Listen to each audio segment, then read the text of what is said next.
ഇരുവരും സുരമും നമരാഗം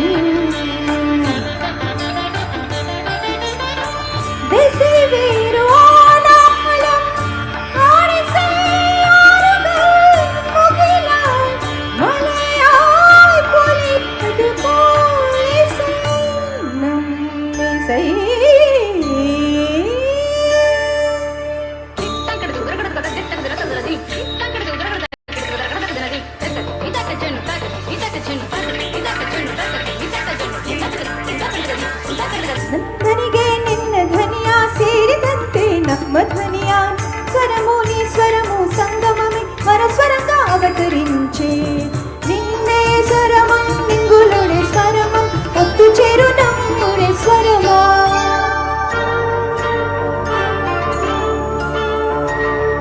তোমার সুর মোদের সুর সৃষ্টি করো এক সুর তোমার সুর মোদের সুর সৃষ্টি করো ওই সুর সৃষ্টি হও ওই কোথায়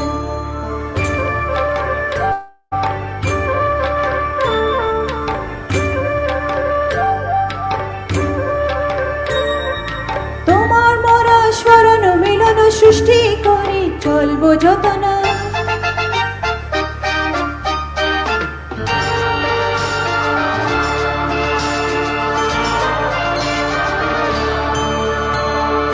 મળે સૂર જો તારો મારો બને આપણો સૂર નિરાળો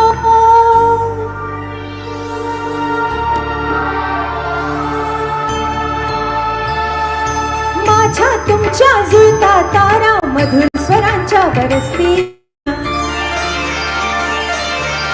सुर की नदिया हर दिशा से बहके सागर में बादलों का रूप लेकर बरसे हल्के हल्के मिले सुर मेरा तुम्हारा मिले सुर मेरा तुम्हारा तो सुर बने हमारा Come on everybody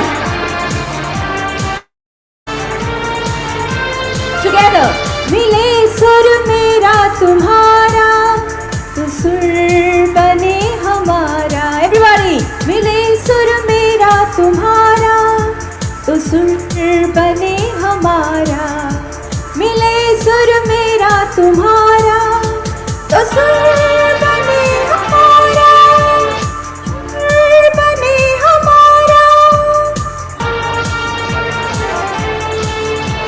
तो सुर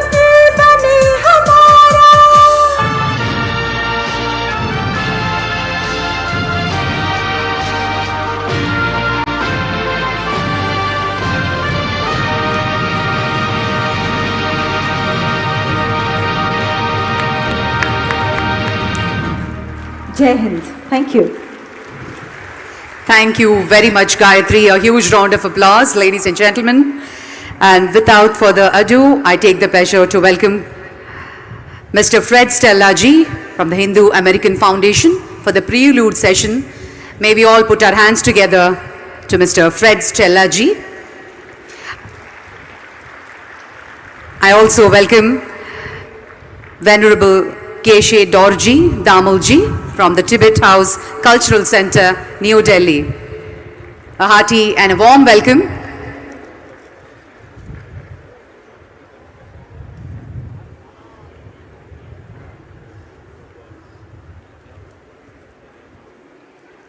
I request all the students out there on the satellite zones to kindly come forward to the meditation hall.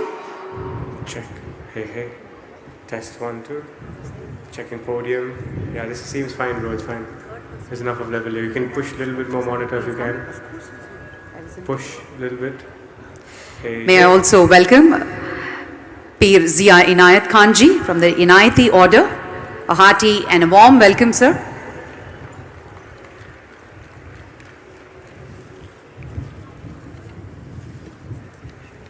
Checking the podium.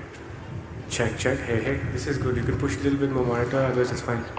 Ladies and gentlemen, Hey, hey. Fred Stella is an accomplished lecturer on many aspects of Hinduism.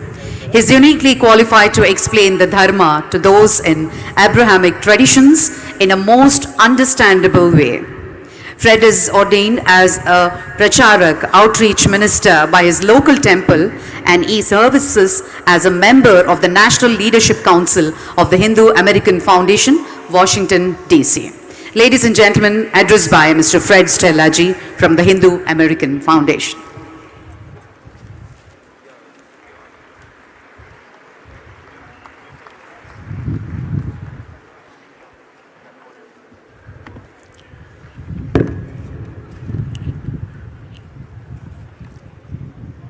Namaste and hello, and please take my greatest gratitude for just a wonderful time here at Kanha. 3 weeks ago, I didn't know this place existed. I promise you, many in America will know that it exists upon my return. I want to mention a couple of things. First of all, yes, it's true that I am representing the Hindu American Foundation. I'm also representing the West Michigan Hindu Temple and also the Kaufman Interfaith Institute. And I want to thank a number of people here, really, all of the people who have been so kind to me, who have shown me around. I want to thank Daaji. I spent some time with him earlier this week. I want to also thank Madhav Reddy ji, my benefactor and the person who is most responsible for me being here, and Ananya Rao. She's had the inauspicious duty of finding me when I wander off and get lost, which I am prone to do. She's been just wonderful at that. So I thought that I would offer you a brief profile of Hindu Dharma in the United States right now. I'm not sure if you are aware of a couple of statistics. Are you aware that of all of the religions in the United States, the most educated are the Hindus? And we only make up, what, less than 2% perhaps. In income, Hindus are number 2. The second most earning religious group in America are the Hindus. Now, keep in mind that having great education and great income is not the be-all, end-all of a religion. If I was going to go to the religion store to find a new religion, if I didn't have one in the first place, and a salesman said, well, we can offer you, we're having a special on Hinduism today, and they are the most educated and second highest earners, I wouldn't take that as being the main motivation for me wanting to become a Hindu. But it's not nothing. It's not nothing that they excel in so many areas, in industry and commerce, education, IT, just a wide, and now in the political arena as well. You see Hindus dominating a number of fields in the United States. But here's something, you see, one of the reasons that the Hindus in America are highly educated and high earners is because the people who migrate from India tend to be already quite well educated, already involved in professions. So when you look at the other immigrants who come in with nothing, people who come in from Mexico or Central America or Africa, you can't compare them. We understand this. However, I've worked with the Bhutanese refugees. I think many of you are aware that the Bhutanese people of Nepali origin who are Hindu were expelled. 100,000 of them were expelled from the country of Bhutan. They lived for many years in refugee camps in Nepal. Finally, they were resettled in other countries. And America took a great number of them. These people 20, 15 years ago came with nothing like other people, and today they thrive. They are now one of the highest earning and best educated of all of the refugees who've ever come into the United States. So there's something about the Dharma that breeds success. Now, the picture in America with Hindus today isn't all rosy. For one thing, we are challenged by both the people on the extreme right of the political and social spectrum with white Christian nationalism, and we are challenged by the extreme left, the Marxist-leaning people, particularly on college campuses. And we at the Hindu American Foundation are working tirelessly to make sure that the Hindu American is able to practice Hindu Dharma, is able to integrate into the greater society with no fear, with no trepidation. We work in the political arena. We are nonpartisan. We speak to people of all parties, and we advocate for legislation that we feel is beneficial for people of Hindu Americans and other immigrant communities as well. We work in the field of interfaith. We try to find common ground wherever we can and work towards a better America, particularly with those religions that have a high number of immigrants, but others as well. We work in interfaith. We try to find common ground, and we seek to maintain the closest bonds with those people who are willing to sit down and talk with us, willing to advocate for us, willing to be our friends. We also work in the field of education, where textbooks are grossly misrepresenting Hindu Dharma. You would not believe some of the things that are written about Hinduism. One of the reasons that the other religions have not this problem at the moment is because they came to the table quite early. Hindus are coming quite late. And so we're still fighting the battle of making sure that textbooks, especially for the really young people who are like 11, 12 years old, we're trying to make sure that they are not bullied because of the information that is given to them. And we also work with those people who are attempting to affect social change, affect the environment, affect social justice. So we're quite busy at the Hindu American Foundation. And I want you to know that the people at HAF all feel, whether they are of Indian origin or like myself, someone who came a little late, as you might guess with a name like Fred, I don't have an Indian background, I'm Italian American, and I want to give a shout out to all of the non-Indians who are here who are embracing the Dharma. We found something special. So I just want to leave you with the knowledge that the people who have left the shores of India, who have started families in the United States and other places in North America, we keep India in our hearts. This is our spiritual home if it's not our legal home.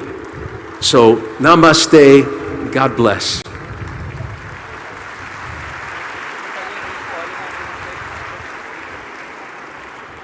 Thank you very much sir. Ramzan के तौर पे आदाब फरमाते हैं. पीर ज़िया इनायत खान जी is a scholar and a teacher of Sufism in the lineage of his grandfather, Inayat Khan. He is the president of the Inayati Order and the founder of Suluk Academy, a school of contemplative study and branches in the United States and Europe. Brothers and sisters, please put your hands together for Pir Zia Inayat Khan Ji Inayati Order to address the gathering.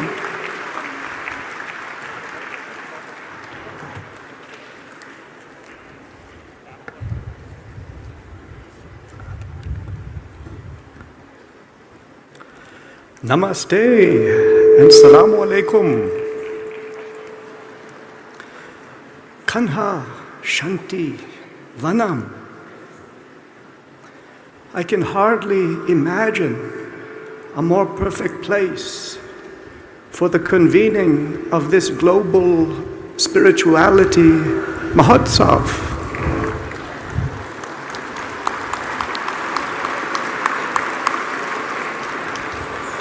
Imagine that just 8 years ago, this land was barren. It was dust.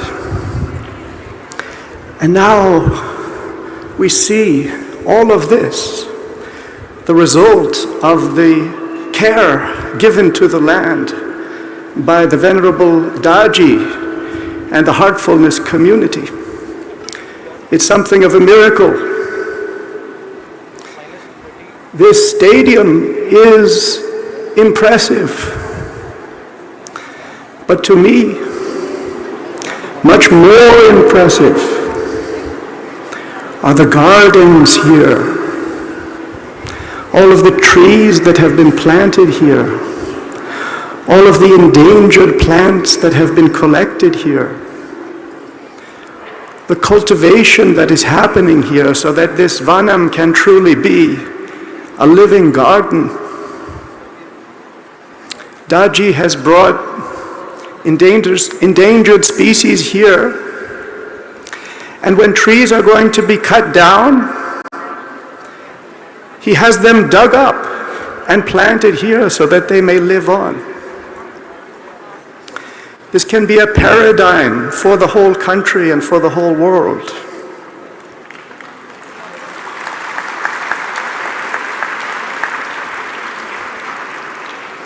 But I want to say that here we find not only the visible garden, but we find invisible gardens. The Sufis speak of 4 spiritual gardens. The first of these is called the Garden of Deeds. And this is the place where you find again everything that you have put out into the world. The world is a dome. Whatever we say re-echoes and comes back to us. It's karma. If you want to find generosity, be generous. If you want to find kindness, be kind. Whatever you bring to the world, sooner or later, will circle back and return to you. But we have to be careful when we cultivate our garden of deeds, not to take pride in our deeds. May it be that the left hand doesn't know what the right hand has given. The great Hazrat Rabia Basri used to walk around with a bucket of water in one hand and a torch in the other hand. And they said, "Why are you carrying these things?" She said, "I want to burn down the garden of paradise, and I want to quench the fires of hell, so that those who worship you will worship you for your own sake and not for any reward."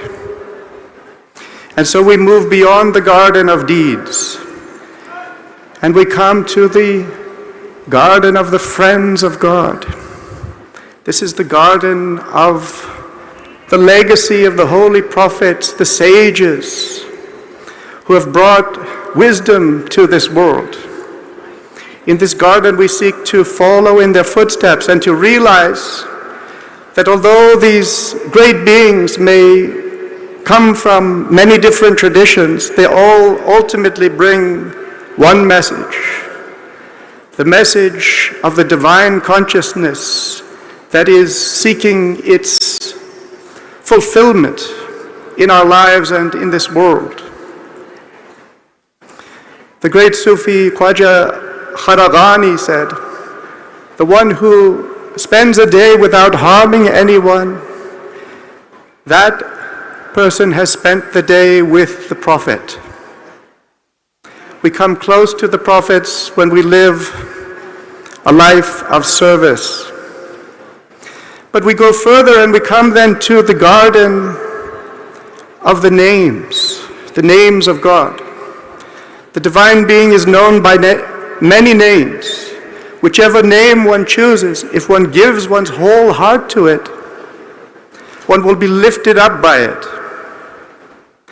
And there is a garden in the invisible world where the angels plant trees whenever human beings intone the name of God.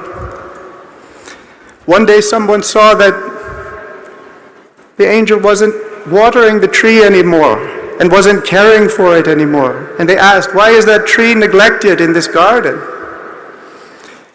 And the angel answered, that human being on earth has stopped reciting the name.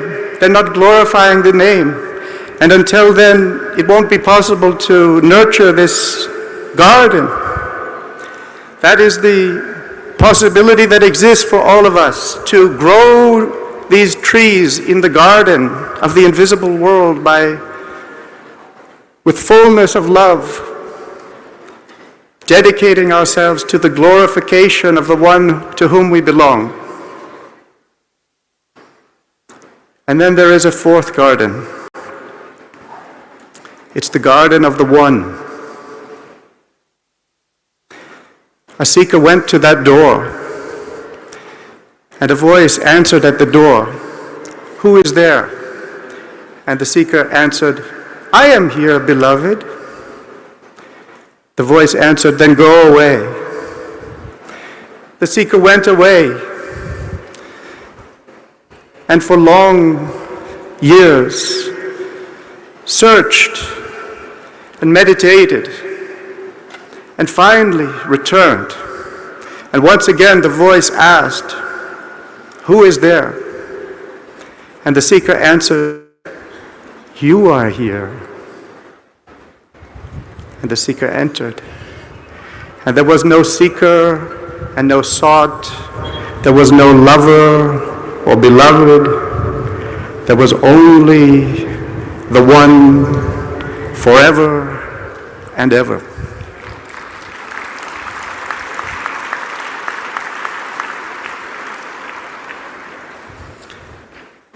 May this garden of Kanha, Shanti, Vanam continue to flourish under the benevolent guidance of Daaji.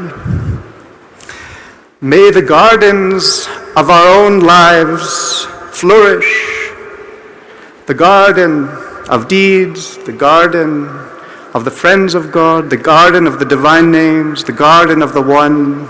May these gardens proliferate throughout this world so that we all live in paradise. Amen.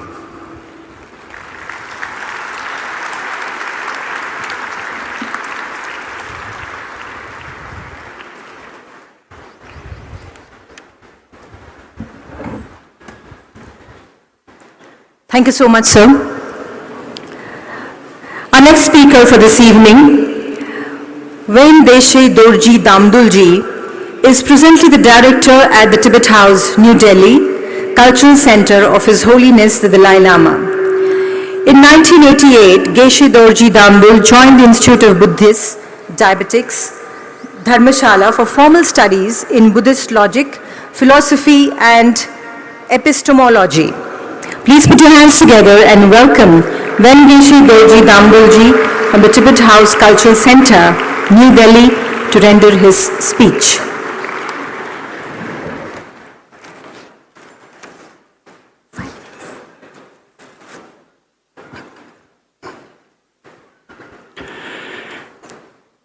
Respected all the spiritual leaders who attended the MAHOTSAV, World Spirituality MAHOTSAV.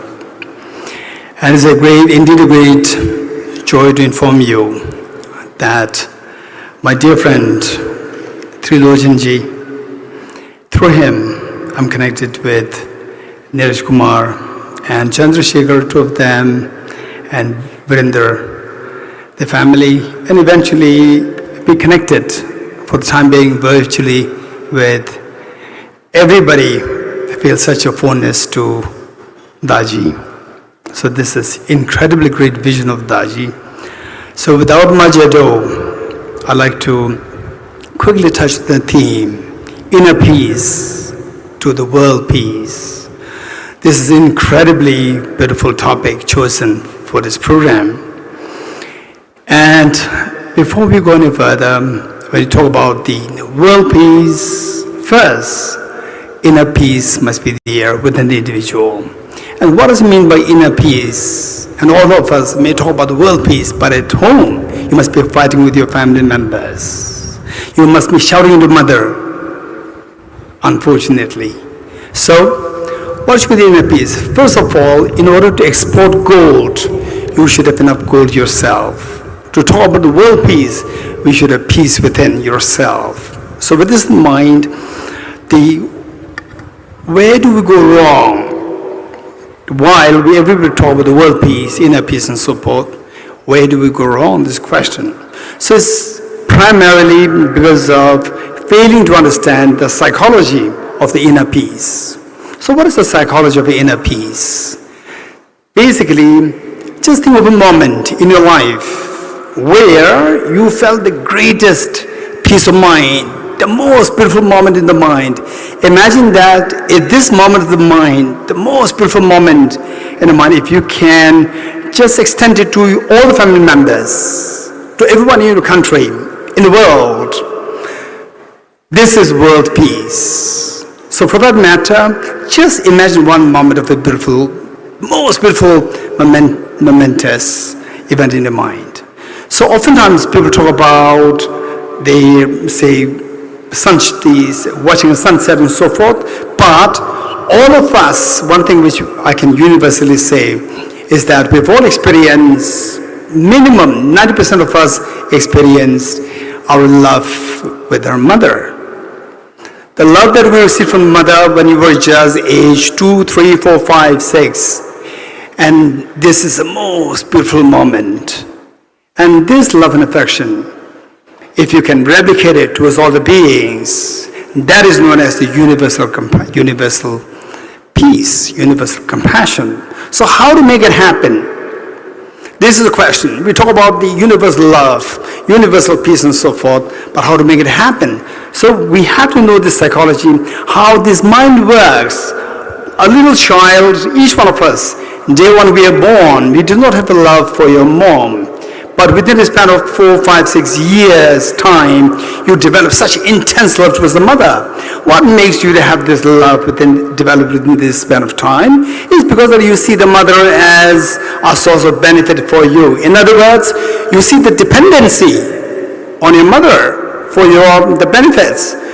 So if there's a way by which we can see the dependency, your dependency on others, your neighbors, your country, the fellow men and women, and how what?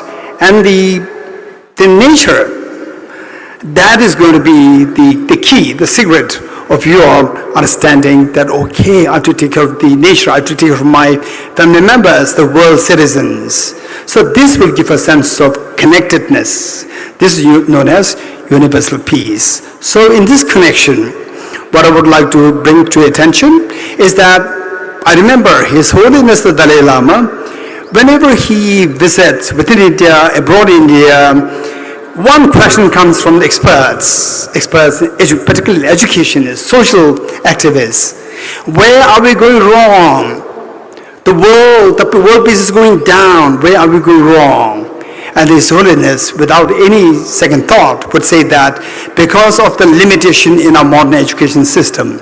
Our modern education system is designed in such a way that whosoever can say 2 + 5 = 7, you are applauded. Whereas even if you have the potential to become the second Mahatma Gandhi, but if you say 2 + 5 = 7-ish, you fail. Nobody will count your heart. Nobody will count your, say, the courage, determination, so forth. So therefore, His Holiness says that we need to supplement the modern education, which is actually the remnants of the Industrial Revolution. This must be supplemented by the education of the heart. This is the message. If this is what we can do truth understanding, cognitive understanding of the interconnectedness of you with your fellow human beings, you with the nature, automatically your love for the nature, your love for the fellow human beings will happen. Thank you so much.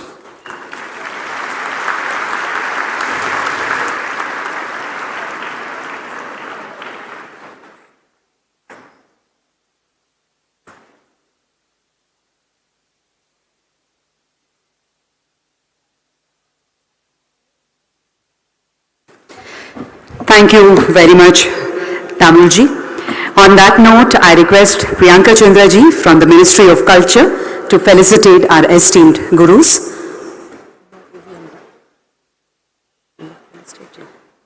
To Mr. Fred Stella ji.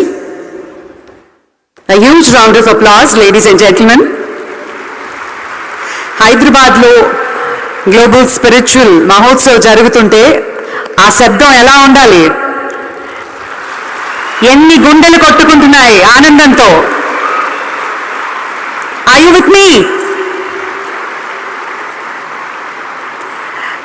Shri Pir Zia Inayat Khan ji.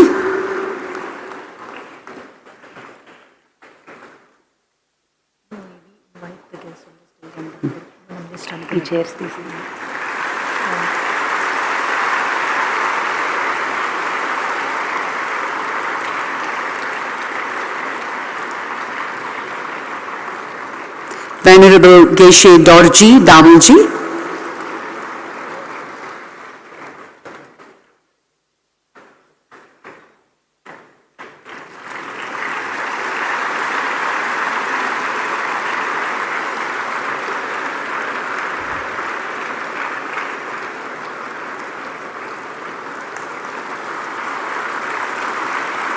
Thank you very much and pranams to all the spiritual gurus. Thank you very much. That was a wonderful, insightful session. Namaskar. May we request you to kindly take your seats. That was the prelude session, ladies and gentlemen. And in a short while from now, our Honorable Vice President of India is expected into this premises, and many other dignitaries, central ministers, state ministers shall also join us for this session.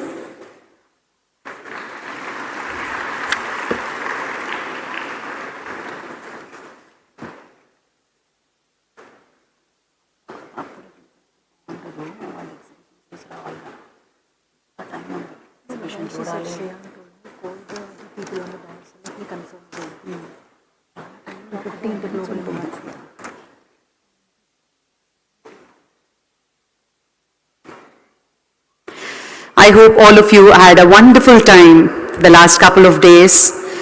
Since time immemorial, the world has looked towards India for spiritual and moral leadership. To celebrate India's unique role and contribution in galvanizing the world on a spiritual path, Ministry of Culture has organized this beautiful Global Spirituality Mahotsav as a special initiative in this Amrit Kal. India's recent successful G20 presidency in 2023, powered by the central thought of Vasudhaiva Kutumbakam, one earth, one family, one future, and the culmination of the celebration of Azadi Ka Amrit Mahotsav commemorating 75 years of India's independence. This is an apt moment to delve into and celebrate India's rich spiritual legacy that binds the country together. It was an honor indeed. Last evening, our Honorable President of India, Srimati Draupadi Murmuji, has joined and shared some insightful thoughts. And today, it's an honor for all of us to welcome our Vice President of India, Jagdeep Dhankarji, along with Madam Dhankar. In a short while from now, they shall be joining this session.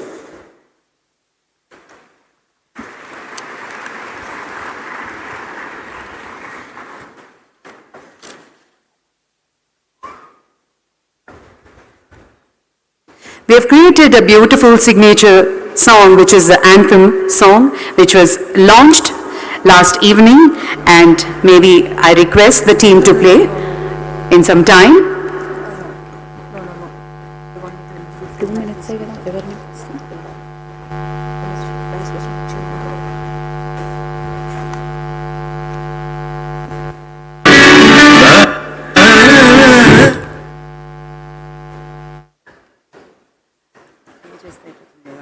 We just got the message that the ministers are arriving and they're very close by.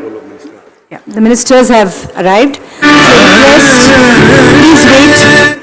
May I request the other dignitaries to please come and occupy the chair on the dais, please. I request Sree Shankar V, MLA of local constituency, Shankar Garu, to please come and occupy the chair on the dais. Alage, Master G, God Home Journey, Master Ramesh Kumar Ji. We welcome you onto the dais, please. We request you to take the chair. Mana Kendra Mantri Varyulu, Union Tourism, మరియు North Eastern Region Development, Sri Kishan Reddy Gariki, Swagatam Palukutunam. we request Sri Baba Jain, Secretary General for the World Council of Religious Leaders also, to please come onto the dais and occupy the chair, please. Sri Anandan Dham, Vrindavan के सद्गुरु रुतेश्वर जी महाराज जी से भी निवेदन है कि वे मंच पे पधारे। श्री शिलापी महाराज विरायतन के, उनसे भी निवेदन है कि वे मंच पे पधारे। We request Shri B.K. Mrutyunjay ji, Executive Secretary of Brahma Kumaris, also to please come on the dais and occupy the chair, please. Honorable Patricia Scotland, Secretary General Commonwealth. May we request you to kindly occupy the chair.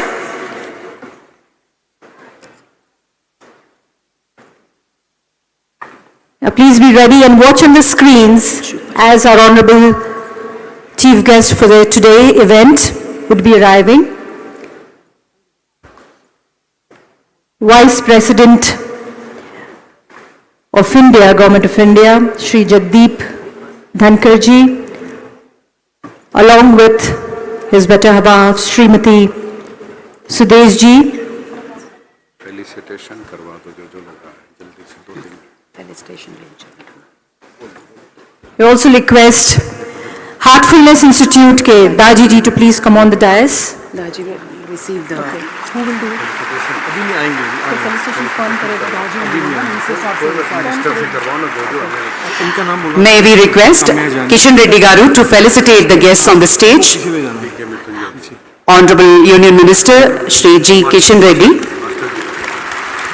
Master Ji को felicitate कर रहे हैं। अब देखो next कौन है?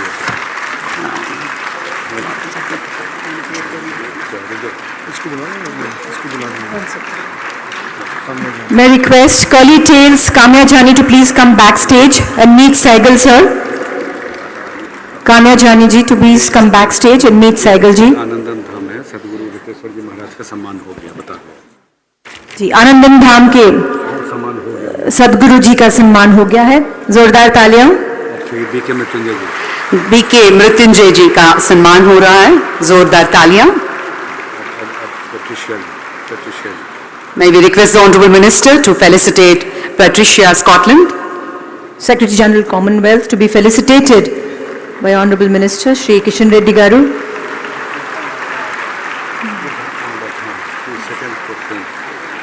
Second है क्या? MLA नहीं आया शंकर, लोकल MLA। वही है, आप जानते हो? नहीं वो लेडी कौन है? 14 दावाज है। I think Baba ji. Maharaja Tony Nadar ji also to please come on the dais and occupy the chair, please. सम्मान हो रहा है ना? अच्छा, टोनी नादर जी का सम्मान हो रहा है, felicitated. इनका सम्मान हुआ वो तो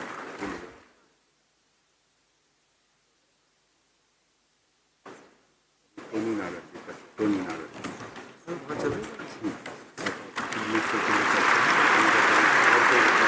Leader of Transcendental Meditator, Shri Maharaja Tony Nadar being felicitated by Honorable Minister.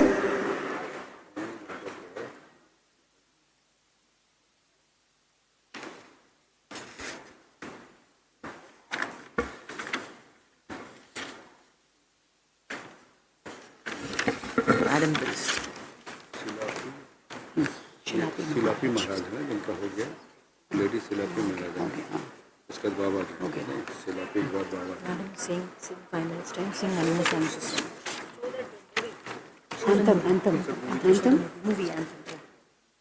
In a few moments from now, Honorable Vice President will be joining us on stage. May I request the team to play the anthem song, please?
Honorable Vice President has just arrived the premises.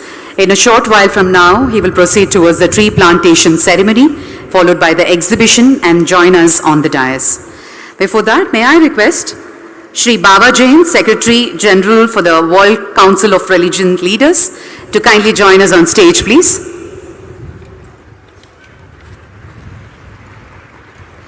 On this momentous occasion of Global Spirituality Mahotsav 2024, a heartful film has been made.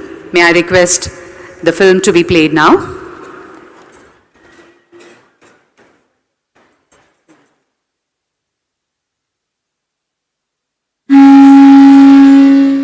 मेरा मानना है कि आध्यात्म ही वो प्रकाश पुंज है जो पूरी मानवता को सही राह दिखा सकते हैं। हमारे देश को विश्व शांति के लिए विज्ञान और आध्यात्म दोनों का उपयोग करना होगा। हमारा लक्ष्य है कि भारत एक नॉलेज सुपर पावर बने। If we have to root out improprieties, we have to cut down immoral conduct, we have to combat criminality, then we have to adopt one path, and that is path of spiritual education.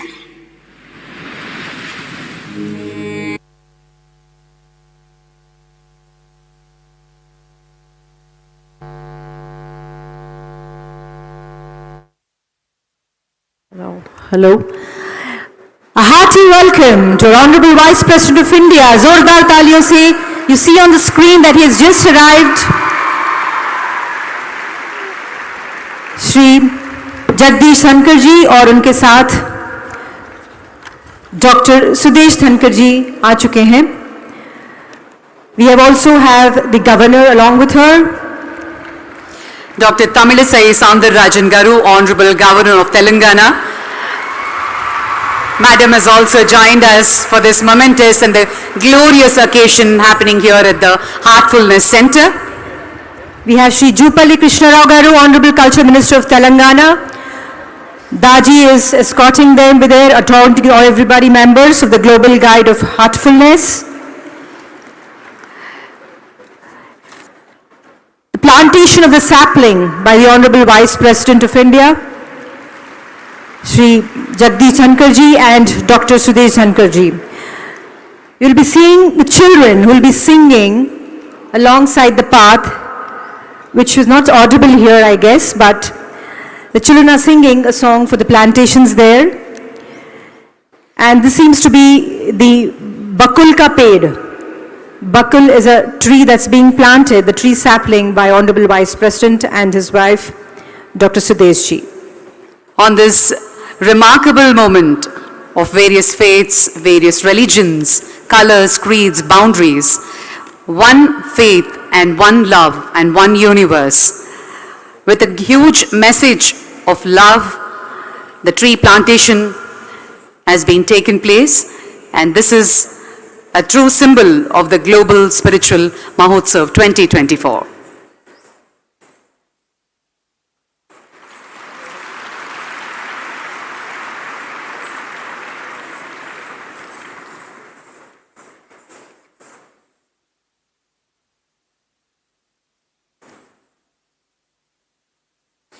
अब सब अतिथिगण exhibition की ओर पधार रहे हैं.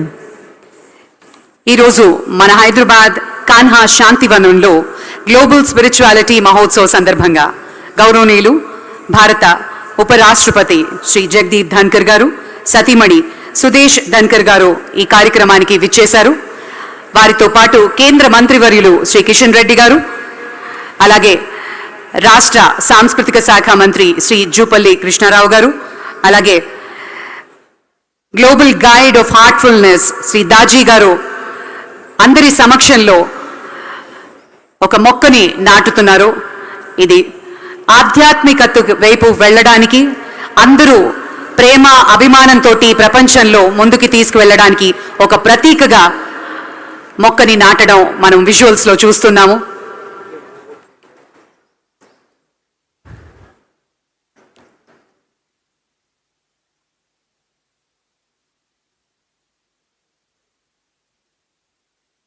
विश्व आध्यात्मिक महोत्सव के आज के इस तीसरे दिन पे अलग अलग जगहों से, अलग अलग राष्ट्रों से पधारे हुए हमारे सभी ब्रदर्स और सिस्टर्स, भाई बहन, हम सब एक साथ एकजुट होकर इस ग्रीनरी को बढ़ाने में और इस इनर पीस और world peace, inner peace to world peace के थीम को आगे बढ़ाते हुए May I call upon Sri Baba Jain, Secretary General for the World Council of Religious Leaders, to kindly join us on the stage, please.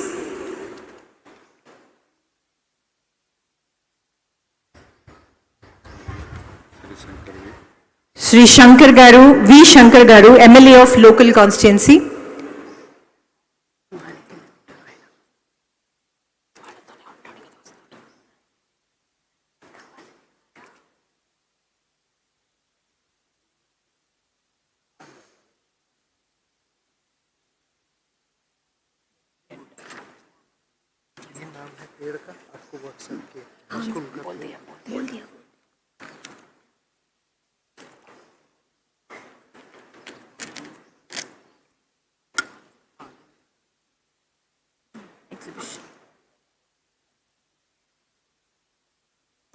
So now all the dignitaries are proceeding towards the exhibition. Over to Bhargavi for the highlights of the exhibition. This beautiful exhibition, I'm sure you might have had a look at it. A spiritual journey of India has been showcased. Bharat as the land of spirituality. Our Vedas reveal the scriptures. And as we speak about the highlights of the exhibition,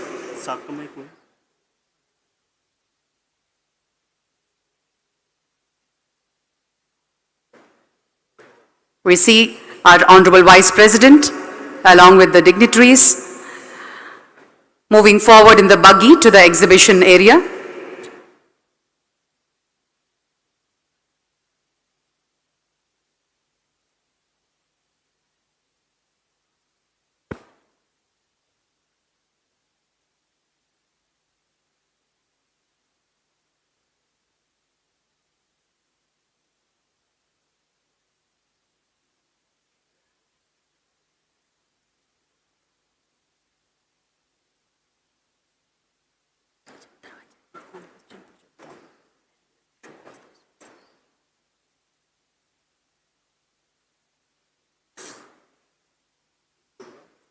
बाबा जी को फिर से बोलो। May I request संकल्प? May I request Baba Jain ji to kindly join us wherever you are onto the dais, please.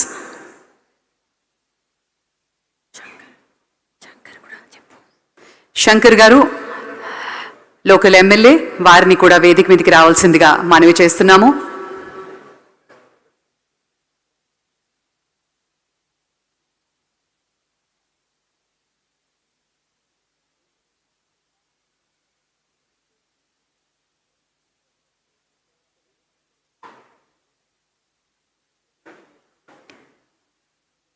Though today is the third day and the valedictory ceremony of Global Spirituality MAHOTSAV, it just doesn't seem. We still want more and more, as every session, every moment spent here at Kanha is bliss.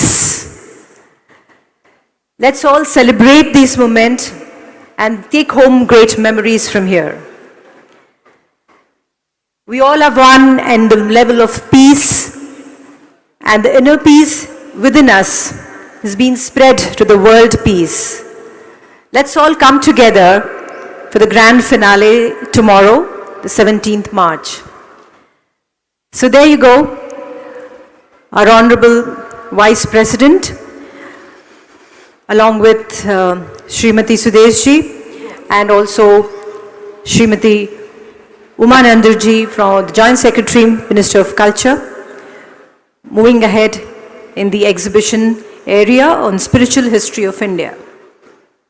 Our Honorable Governor Madam Tamilisai Soundararajan is also having a look at the exhibition of the rich culture and heritage and taking through the spiritual journey of India, Bharat, the land of spirituality, where the Vedas revealed scriptures, Rig Veda, which is considered as the oldest of the Vedas, the Upanishads, and the philosophical texts, the Puranas, the epics, Ramayana, Mahabharata, beautifully portrayed Bhagavad Gita, the importance of yoga.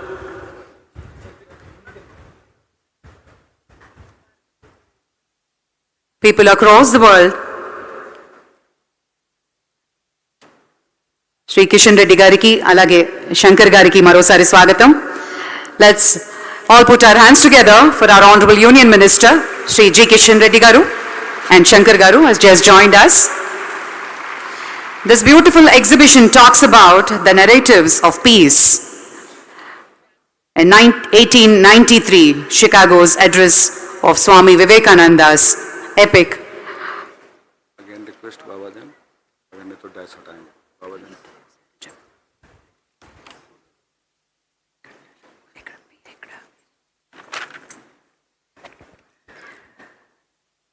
मैं फिर से निवेदन करती हूँ, शायद आप तक message गया नहीं है।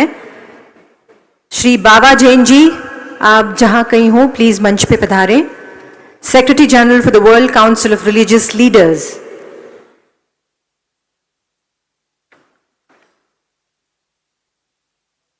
There's also a beautiful bonsai tree which represents peace and the intention of peace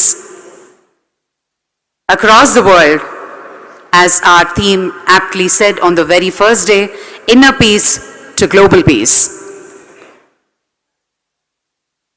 As our honorable guests walk forward towards the digital representation of the chakras, the kosas, Manonmaya kosa, Annamaya kosa. Also a huge tribute to the human life, the mind, body, soul connection.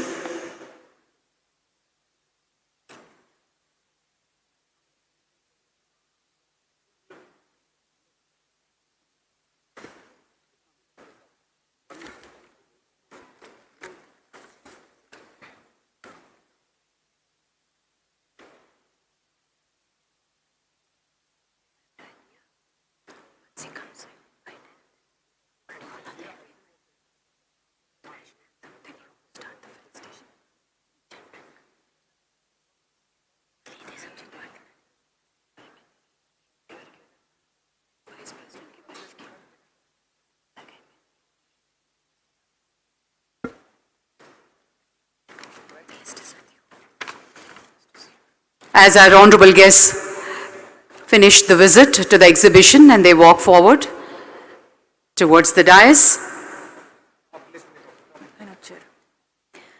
A hearty welcome to Sri Jupalli Krishna Rao Garu, Honorable Culture Minister of Telangana.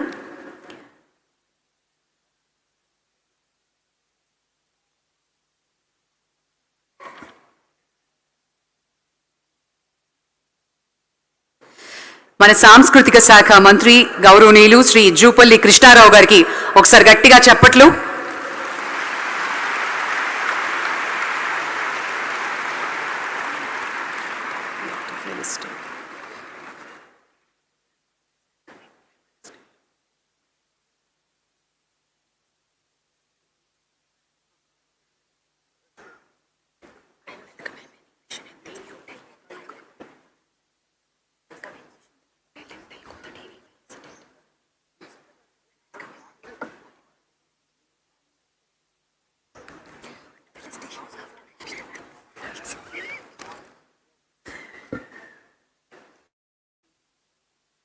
बाबाजन आ रहे हैं, मंत्री से request करना felicitate करने के लिए। बाबाजन का करवा जल्दी बैठाओ, मंत्री से फेलिसिटेट। శ్రీ బాబా జైన్ గారిని గౌరవనీయులు కిషన్ రెడ్డి గారు సత్కరించవలసిందిగా కోరుతున్నాము. అలాగే జూపల్లి కృష్ణారావు గారిని కూడా సత్కరించవలసిందిగా రిక్వెస్ట్ చేస్తున్నాము. I now request our Honorable Union Minister Sri G. Kishan Reddy ji to felicitate Sri Baba Jain, Secretary General for the World Council of Religious Leaders.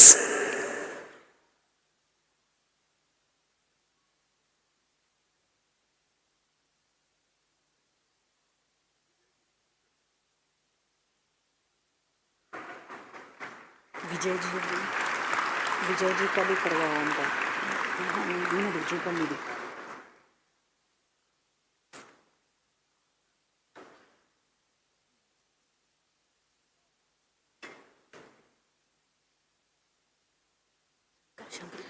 Sri Shankar Garu, MLA, local constituency, వారిని కూడా సత్కరించవలసిందిగా. ముందుగా శ్రీ జూపల్లి కృష్ణారావు గారు, Honorable Cultural Minister, Government of Telangana.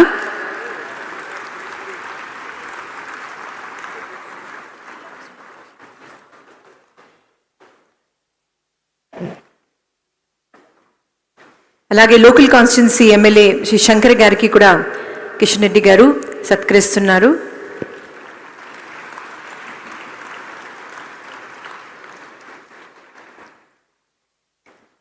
Thank you very much Kishan Reddy గారు.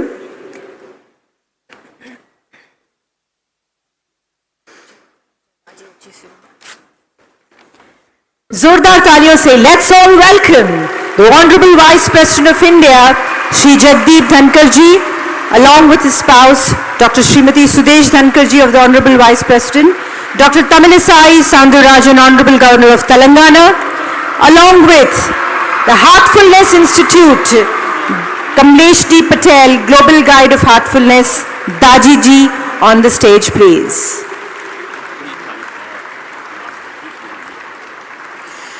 భారత ఉపరాష్ట్రపతి శ్రీ జగదీప్ ధన్కర్ గారికి, సతీమణి doctor Sudesh Dhankhar గారికి స్వాగతం పలుకుతున్నాం. Doctor Tamilisai Soundararajan garu, honourable governor of Telangana.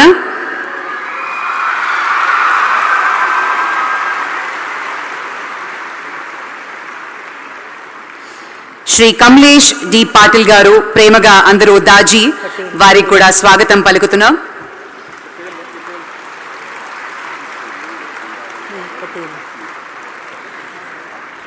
May I request all of you all to please rise for the national anthem.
Jai Hind. Jai Hind.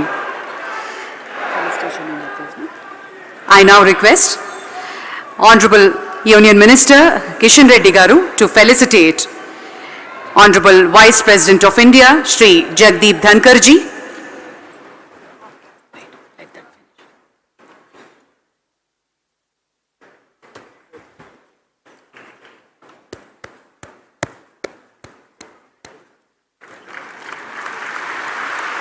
I request Srimati Uma Naduri ji, Minister of Culture, to welcome and felicitate Dr. Srimati Sudesh Dhankar ji.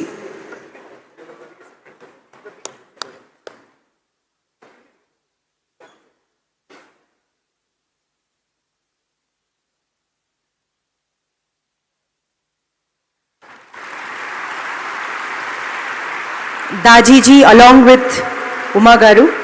Yeah.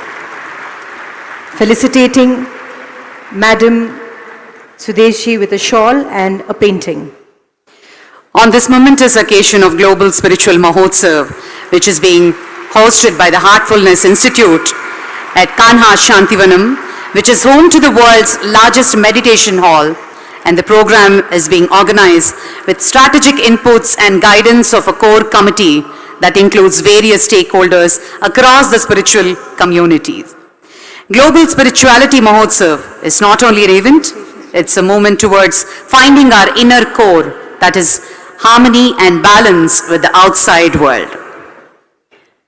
The other felicitations, I request the mementos to please come forward. We request Kishan Reddy Garu, to felicitate all the other guests on the dais. Governor Garki, Dr. Tamilisai Soundararajan, Honorable Governor of Telangana, being felicitated by Sri Kishan Reddy Garu and Srimati Uma Nanduri.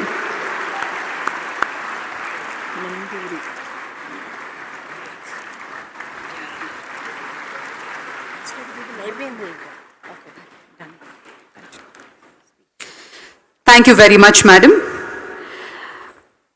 ఏ మంచి కార్యక్రమానికైనా ముందుండే మన గౌరవనీయులు honourable minister of culture, tourism and development of north eastern region Shri G Kishan Reddy గారిని welcome address ఇవ్వవలసిందిగా మనవి చేస్తున్నాం.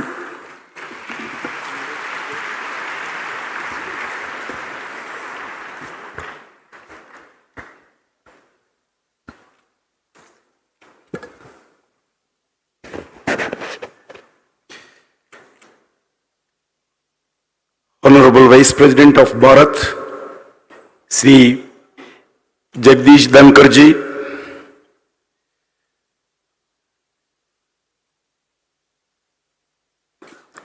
Dr. Sudesh Dhankarji, Honorable Governor Telangana, Dr. Tamilisai Soundararajanji, Honorable Culture and Tourism Minister of Telangana, Sri Jupalli Krishna Rao Garu, Global Guide of Heartfulness, Sri Kamlesh Patel ji, Daaji ji, Commonwealth Secretary General, Honorable Patricia Scotland, Leadership of Transgender Meditator, Sri Maharaja Tony Nadarji, Brahma Kumari Secretary, Sri B.K. Mrityunjay ji, Veerayatan Sri Shilape Maharaj ji, World Council of Religious Leaders, Secretary General Sri Baba Jain ji, God Home Journey Master ji, MLA V. Shankar ji, respectable all the religious leaders from Bharat and the rest of the world, delegates from all over the world who have assembled here in this beautiful Kanha Shanti Vanam. In the spirit of Atiti Devo Bhava, an ancient Indian culture, that the message is one treat to the guest as a divine. I would like to appreciate you all to Kanha Shantivanam for the historical event Global Spiritual MAHOTSAV.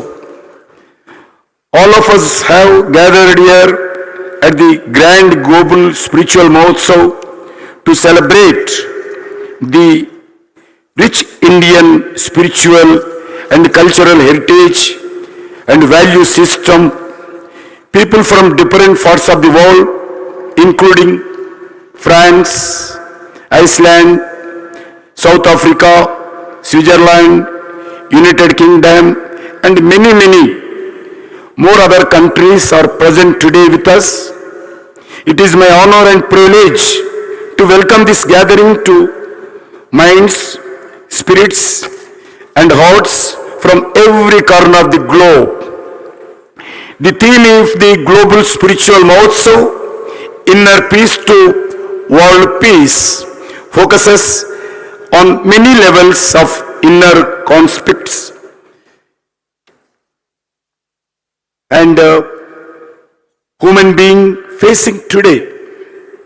It is all to highlight India's vision of Vasudhaiva Kutumbam, which embodies the idea of the world is one family and my family. More than 130 years ago, in September 1893, the Hindu monk Swami Vivekananda attended the World Parliament of Religions in USA, Chicago, where Swami Vivekananda said, I am proud to belong to a religion which has taught the world both tolerance and universal acceptance. We believe not only in universal toleration, but we accept all religions as true. The message and the role of India as the spiritual home for the world is extremely relevant in the current scenario. India is the friend of every country in the world, and in the world of the conflict and tension, India has pursued world peace and global well-being. In fact, since ancient times of the world has looted and looked forwards, India, that is Bharat, for spiritual and moral leadership. Friends, India is the birthplace of to the four dharmic faiths and religions: Buddhism, Jainism, Sikhism, and Hinduism. As a result, India is known as a land of sages and seekers, knowledge and diversity. A visit to India will be incomplete without experience the beauty of richness of our spiritual strength and diversity. India is the spiritual capital of the world, with the temple city of Varanasi in UP that has been continuously inhabited for more than 3,000 years. India is the home to more than 50 Shaktipitas, where the divinity of women is worshipped. The Sikh Gurudwara of Sheshganj in Delhi, capital of India, symbolized the fight of the 9th Sikh Guru, Guru Tej Bahadur, against the tyranny of intolerance. The 200 large Buddhist monasteries across India remain as the Buddhist principles of non-violence. The Indian way of life also includes democracy, and India is often termed as the mother of democracy. The Jain philosophy of living in harmony with nature that was modeled by the various Jain Tirthas forms the basis for mission lifestyle environment that is now being adopted globally. Friends, since ancient times, traveling to India was an avenue of finding oneself. India has always been popular destination for travelers from all corners of global seeking spiritual engagement and self-discovery. India has witnessed the witness of many foreign envoys like Megasthenes, Iron, T-Song, Marco Polo, Cheyenne, to name a few. Bharat has been a land of great spiritual thinkers who have promoted love, peace, brotherhood, seva, and other such humanitarian values to people not only India but across the world. Right from ancient times, we had many philosophers who fought against the social evils. Some of these great thinkers including Adi Shankaracharya, Ramanujacharya, Basavanna. Especially in the last 200 years, we have had Sri Aurobindo, Dayananda Saraswati, Ramakrishna Paramahamsa, Swami Vivekananda, many and more. Today, India is active in building a world order based on spirituality and morality.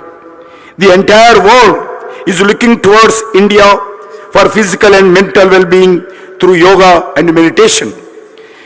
This conference, this MAHOTSAV, represents a unique opportunity for us to delve into the depths of spirituality, to explore the universal truth that have guided civilizations for years, and to celebrate the rich tapestry of diverse spiritual traditions that the grace of our world. In a time of major changes and uncertainty, the need for spiritual unity, understanding has never been greater. Throughout the history, spirituality has served as a beacon of hope, guiding humanity through darkness of times and inspiring us to reach for the highest ideals. Satya, Dharma are the fundamental guiding principle of mankind. In this occasion, we all must work with the unity and dedication for the philosophy of Vasudhaiva Kutumbam as we are embarked on the journey together. Let us approach each other with open heart and open minds. Let us set aside our differences and embrace the common humanity that unites us all. For in the words of the great spiritual leaders who have worked among us, in the end only kindness matters. I am confident that over the course of this Mahotsav, we will not only deepen our own spiritual understanding but also forge lasting connections that will continue to regenerate long after we have parted ways. May this gathering be a source of inspiration, enlightenment and renewal for all who participate. May our together blessed with wisdom, compassion and deep sense of unity, I would like to thank all the organizers, volunteers and Ministry of Culture officers who contributed the event and also the Artfulness Center for providing venue and their kind wholehearted support involving RNs in this conference. Especially Kamlesh Patel, Daaji ji, I thanks on behalf of Government of India, Ministry of Culture. Thank you once again. Jai Hind, Bharat Mata ki Jai.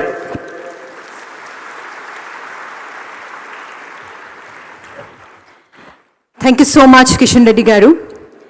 Now the dais is set for the person, Padma Bhushan, who has been leading the Heartfulness Movement, the spiritual guide, a president of Sri Ram Chandra Mission and author, who offers heartfulness practices that develop authenticity, compassion and inner peace through a simple meditation. Please put your hands together and welcome Shri Kamlesh D. Patel, Daaji, for setting the context ahead and address the gathering.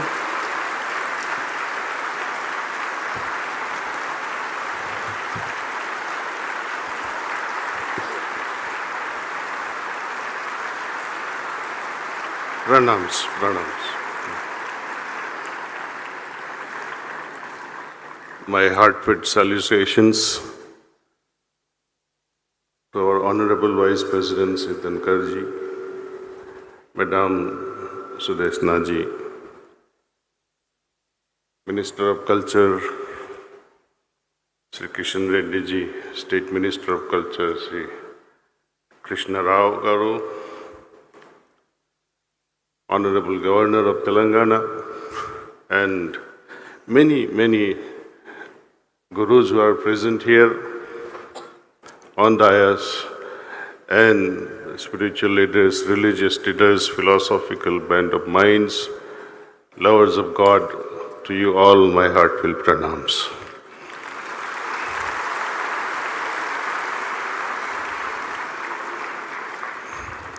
I cannot thank enough the Ministry of Culture for selecting this location. We are ever grateful. History begins here. It is for the first time Global Spiritual Mahotsav is being celebrated here at Kanha, and I hope this may become yearly tradition throughout the globe.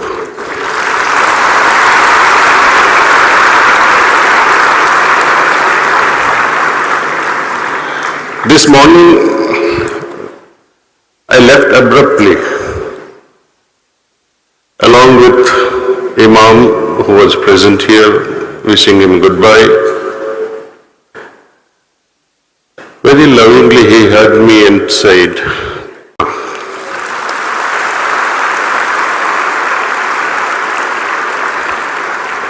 I was overwhelmed with what I was listening, and I'm very hopeful that many such organizations will come together. As I was emphasizing yesterday in the words of Henry Ford, that we can begin something. Coming together can only be the beginning. When we shall work together, it will translate into progress. Many organizations, when join hands and glow and perform our own karma, action, time for action, we will have to understand each other, how to work to fulfill a goal. Many ask me, what is the purpose of this event? I say it is to come together for the moment, learn from each other, understand each other, know each other, and then when we roll out the programs across the globe, we'll have the workers, volunteers from many organizations who would work together on a specific project. You know, United Nations, numbers of SDG goals are there, starting with pollution control of all kinds, soil pollution, water, air, education of women, equality, so many things are there, poverty eradication. But fundamentally, they have forgotten one thing, which is the cause of all other problems. My dear brother from France, he highlighted this need for meditation to regulate the mind. The mind that has gone above, transcended the differences, one who can discriminate, discern right from wrong. It is unregulated mind that will always be in the temptation to do wrong things. Why would a person with a sane mind, regulated mind, think of polluting air or think of polluting waters? It is not possible when you have the right mind. So the need for meditation. All the pollutions in the world are the product of mental pollution, in brief.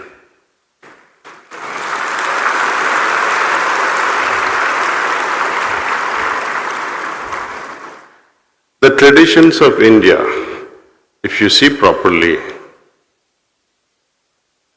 when we pluck things like tulsi leaves, is tulsi goddess? No. But we attribute her as goddess. Why? Because it has so much of healing properties that no one should destroy it. So our ancestors designated this is goddess, don't destroy it. You should worship it. Isn't it wonderful? Respecting even a little plant, worshipping it. Likewise, there are many traditions, even breathing exercise, pranayama. Do you think huffing and puffing will bring God towards you? Not at all. But when it is tied with religion, people follow it.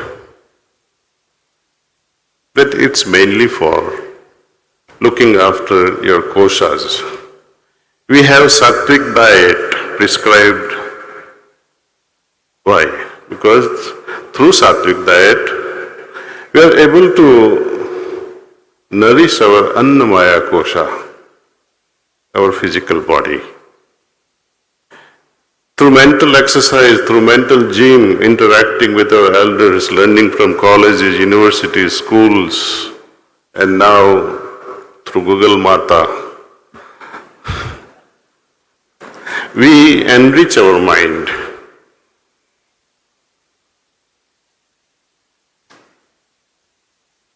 It is for the first time in the history of spirituality, our Guruji has done too many things in one stroke. Starting with our Adi Guru Sri Ramchandraji. Number one marvel, milestone in the history of spirituality. Hitherto, they mention, Yoga Shastra mention only 7 chakras. Muladhara, Swadhisthana, Manipur, Hridaya, Kanta Chakra, Agya Chakra, and Sahasra Dal Kamal. Now, why did they mention only 7? Because the 7th chakra is a trap where one finds, enjoys, experiences Sat Chit Anand. Having attained such a state, one falsely understands that you have arrived, because that Anandam is of such an order, you are trapped. No one thinks beyond it. It is for the first time, my Adi Guru, our Adi Guru, Lalaji Maharaj, he went further and said there is much more, and there are 16 chakras. They can be experienced. And how? He said, enrich your prana, enrich your soul. How do you enrich your soul? We know the way to enrich the body, we know how to enrich the mind, but how are you going to enrich the soul? And he answers, it is through prana, pranasya pranaha. They say, annasya annam, manasya manam, pranasya prana. It is the prana of a greater order, from a yogi of capacity, caliber, who can transmit that essence, awakens the dormant energy, dormant consciousness, and help this consciousness to travel from the basal to human, to humane, to divine levels. This is the promise. And it is not a false promise. It is an experienceable promise. As I was saying yesterday, in science you don't have to believe. These are factual things. As I shared with you yesterday, gravitation, quantum field, law of genetics, chemical reactions, law of thermodynamics, so many things. They are fixed until someone comes and breaks it up. But fundamental laws remains the same. So is in spirituality. The fundamental law that governs all is love.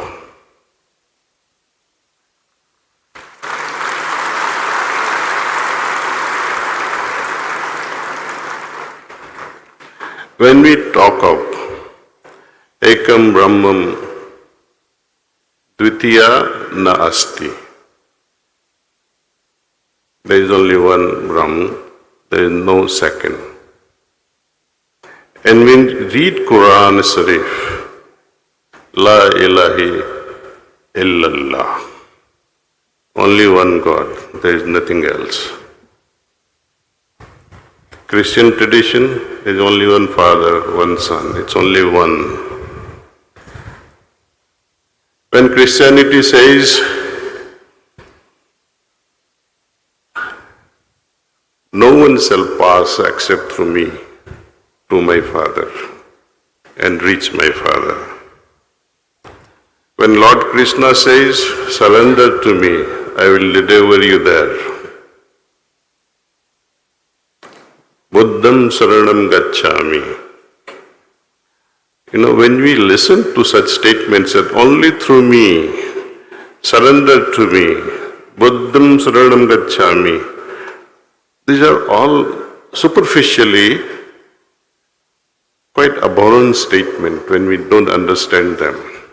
I say, why must I surrender? Why must I go through only to him? And why must I surrender to Buddha or Krishna? But I must tell you, love means surrender.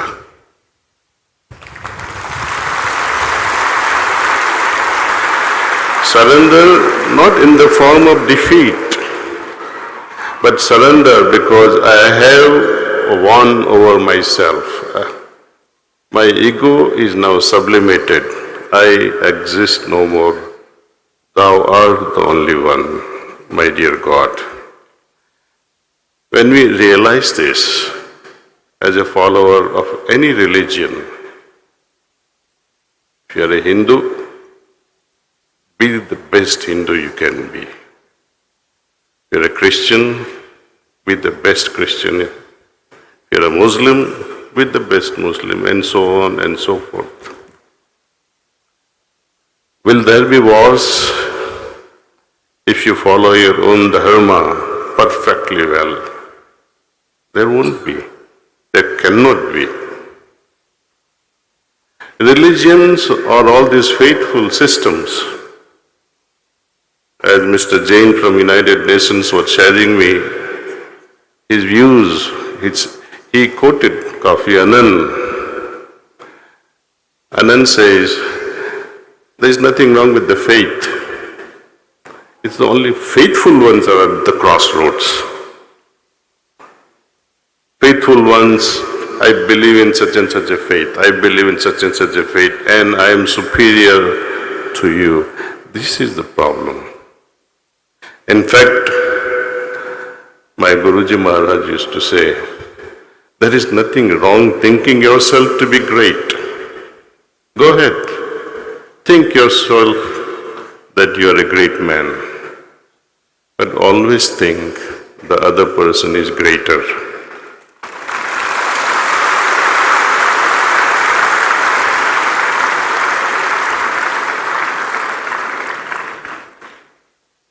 So with this little understanding, with peaceful heart, let us all meditate on a daily basis. When you do your namaz, be receptive to godly grace. When you do your puja path in front of your favorite deity, be receptive, be loving, open your heart. Whatsoever puja you are performing, do it with receptive heart. Not out of ritual, not out of fear, not out of temptation, not for begging, but love for the sake of love. Let us all maintain this.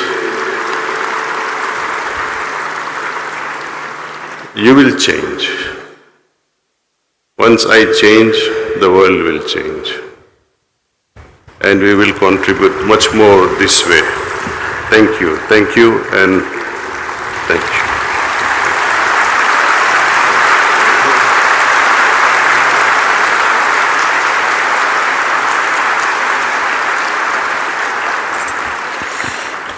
Thank you, Daaji. Thank you very much. ఇప్పుడు మన honourable culture minister government of Telangana Shri Jupally Krishna Rao గారిని మాట్లాడవలసిందిగా సవినయంగా కోరుతున్నాం.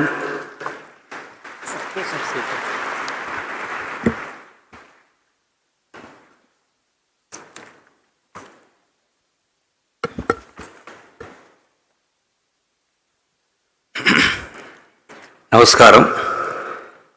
Sri Jagdeep Dhankar ji, Honorable Vice President of India, Dr. Srimati Sudesh Dhankar Garu, Dr. Tamil Sai Soundararajan Garu, Honorable Governor of Telangana, Sri G. Kishan Reddy Garu, Honorable Minister for Culture and Tourism, Sri Kamlesh D. Patel, Daaji, Global Guide of Healthfulness, Right Honorable Patricia Scotland, Secretary General, Commonwealth, and Sri Maharaja Tony Nadar, Leader of Theosophical Meditator, Sri B.R. Nitinjay, Executive Secretary of Brahma Kumaris, Sri Shankarji, MLA, Shadnagar, and other dignitaries and the dais. I congratulate Daaji for bringing various spiritual organizations from multiple faiths on one single stage. The 4-day spirituality summit, that is the Global Spirituality MAHOTSAV, is being conducted with the theme of Inner Peace to World Peace. Will definitely enhance India's image as Vishwa Guru. As the name suggests, only if individuals become peaceful, will the world be peaceful. If we do not work for our individual transformation, talking about global peace is just a myth. Peace cannot be enforced from outside. It is a consequence of how we are within ourselves. With the multiple religions, languages and cultures, India showcases to the world the concept of unity in diversity. From time immemorial, India always stood as tower of light in the field of spirituality. The ancients in Indian civilization were highly adept in fostering a relationship with the Supreme Creator. They have bequeathed to us lots of techniques of meditation and self-awareness philosophies, which are a true blessing in the modern life. The materialistic age has brought with it a bad affluence and consequently killed the humanity in man. All we do is run from one pleasure to the other, never being contented with their fulfillment. In this process, we have become what many scholars termed as unidimensional man or one-dimensional man. The result is a spirituality hollow and dehydrated individual who succumbs to minor stresses in life. This is bolstered by the facts of increasing depressive tendencies in not just adults but also teenagers and young children.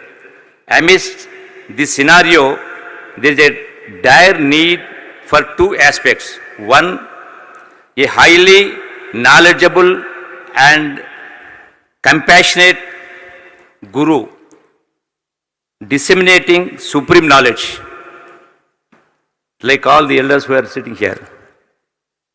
A sensitive community that acts as a support system for the individual to fall back on. It is here that Sri Ramchandra mission becomes extremely important, as it fulfills both these conditions perfectly. Founded in 1945 by Babuji, who was inspired by the teachings of the Guru Lalaji, the mission gave us great spiritual masters like Parthasarathi, Rajagopalachari, R. Chariji and Daaji. The missions focus on Sahaj Mark, which is a form of Raja Yoga, is highly appreciable. It has its genesis in the Yoga Tattva Upanishad and was addressed extensively by Swami Vivekananda's writings. It is focused on improving one's prana, which is the vital force in all living beings. Some of the techniques to improve one's prana include eating fresh food, having quality to sleep, yoga and meditation. The role of heartfulness center in taking this to countless people, both the elite and masses, is invaluable. The services provided by the institution in disseminating the Guru Tattva, which means the right knowledge at the right time, with generously to the to the yearning souls, inspires not just the country but the whole planet. Our Telangana state is particularly blessed to host the headquarters of this prestigious institution here in the outskirts of Hyderabad. It is a matter of pride that the center is also the world's largest meditative center. Sri Ramchandra Mission's importance lies not just in their spiritual activities but also their environmental initiatives. There remains no doubt that sustainable development is the only way forward for humanity. One such initiative is in front of our eyes. They have turned this Kanha Shanti Vanam, which is once a barren land, into one of the most beautiful places on earth. Kanha is the epicenter of the heartfulness movement, is also the pride of Telangana.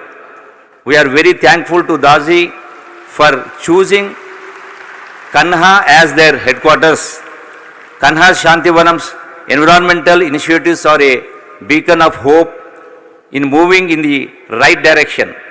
The mission's tree conservation project, which seeks to safeguard critically endangered plants through tissue culture, remains noteworthy. The rainforest initiative has increased the green cover significantly and became a home to several valuable species. Water conservation projects have aided in groundwater penetration and will remain crucial during periods of drought. Book reading improves our knowledge, but experiential learning through yoga with a guru will transform our lives forever. Peace is not the highest goal in life. It is the most fundamental requirement. In this land, self-realization is always considered as the highest goal. Yoga is one of the tools in attaining self-realization. I am very confident that this Kanha Shantivanam will transform many such lives in the years to come and will become the global spiritual hub. On behalf of Telangana State, Government and people of Telangana, I once again thank Heartfulness Organization for giving me this opportunity. Thank you, Vanadal, Namaskaram. Thank you.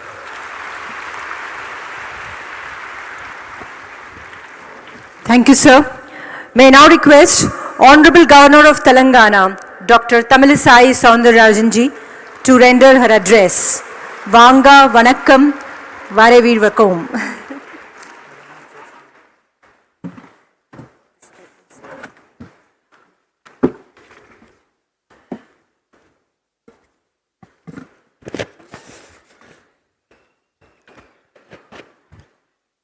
అందరికీ నమస్కారం.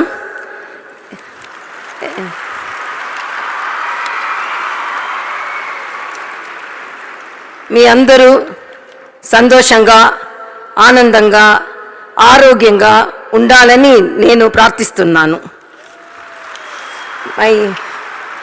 My respects to our Honorable Vice President, Madam Vice President, and my respects to Honorable Minister for Culture of Central Government and the State Government and all the dignitaries on the dais, spiritual leaders, of the dais, and all the followers who are following the spiritualism and gathered here in good numbers. First of all, I respect our Daaji for his excellent, not only preachings, but following it.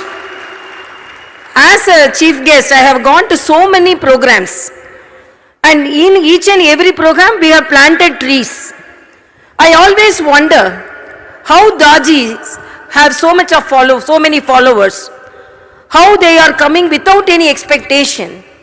So today I found a solution for the answer for that. We all mindfulness and kindness towards human, it is understood.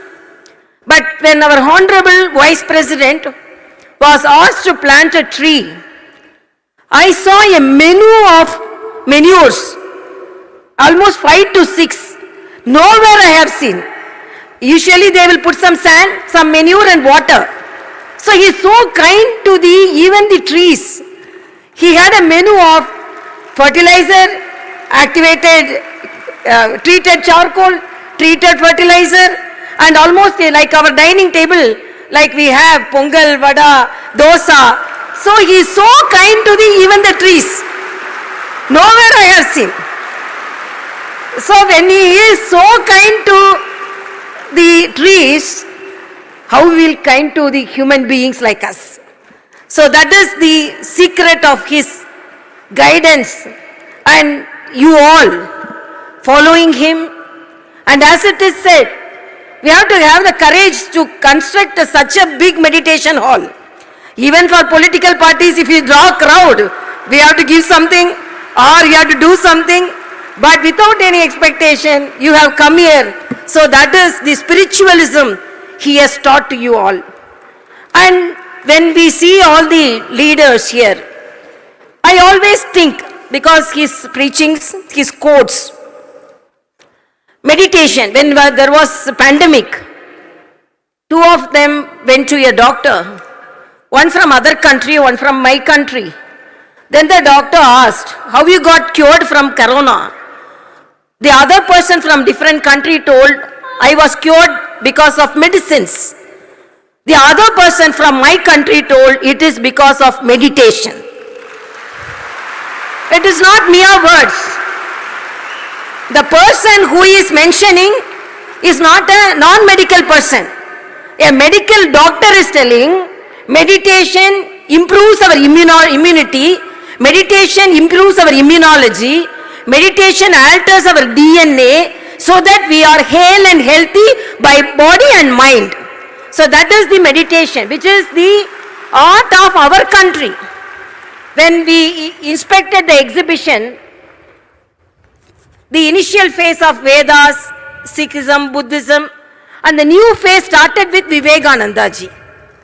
Vivekanandaji we have to say, because I can say in no any other part of the nation, world, globe, so many sisters and brothers sitting here, enjoying whatever may be the time, enjoying the spiritualism. So our honorable, our saint Vivekanandaji, before going to Chicago, he gave a speech at Secunderabad. We all very proud about that. Then after landing, he came to Rameshwaram. So when he came to Rameshwaram, all of the friends and people surrounded him and asked, Swami Vivekanandaji, before going to other countries, he used to tell, I love this country. Now you have gone to other countries. You have seen the tall buildings, clean roads, developmental activities, and now you say you love this country. Vivekanandaji said, before going to other countries, I loved this country. In past tense he told. Then everyone got surprised. Even Vivekanandaji changed after going to other countries. He told, before going to other countries, I loved this country. After visiting other countries, I worship this country. He told, I worship this country. So that is the spiritualism we have here. And when Daaji said, only one thing, everything got solved in that. Love is everything and surrender everything. That's all. Surrender yourself. in Tamil there is a story. One lady will be taking the puja material to the temple. That puja basket will have coconut, plantains, betel leaves and camphor. Always when 2 or 3 people are together, there will be politics, no? So there was a fight. Coconut said, I am the most powerful person in this basket because I am from a tall tree and I am not alone from a bunch of coconuts. I am a part of it. Immediately the plantain told, no, I am the most valuable person because I am also an alone person. I am from a bunch of bananas. Then the betel leaves told, I am not an ordinary person. Even the king cannot come into my garden wearing the chapel. I am the most spiritual person. The camphor, the cheapest camphor was keeping quiet.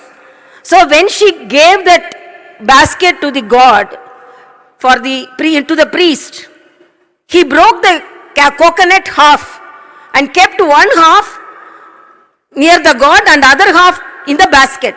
So God took only half of it. There were 5 plantains. 2 plantains were taken and kept near the god and 3 plantains were kept in the basket. Half of it only God took. There were 5 betel leaves. 3 betel leaves they took near the god and 2 betel leaves they kept in the basket. But this camphor, silently it was worshipping the god. So when the priest ignited the camphor totally surrendered itself to the god. God also totally took it. That is surrenderness. So when Daaji told, whatever may be the situation, just surrender yourself. No matter who you are, whether you are governor or doctor or dignitary or spiritual person, surrendering solved all the problems. So where is the problem? Because of that only, the whole world is looking to our Bharat for solution. Not only because of the G20, but because of spiritualism also. So whatever may be the problem faced in the other countries, the solution is from Bharat. So because that particularly yoga, I always thank our Honorable Prime Minister for taking the art of yoga from our country to internationally and then bringing to our country. Why? Our Bharat, our sisters and brothers have a character. If it is said it is from our country, we won't accept. If it is imported from other countries, we will accept. So in a lighter sense, I always say, one person was traveling in an auto, he is an abroad return. So one lorry was passing by. Then he told, what is this in America and all? Lorry and all will move very fast. In India, why it is moving very slow? At the same time, another car went by. Then he told, no, what is this in India?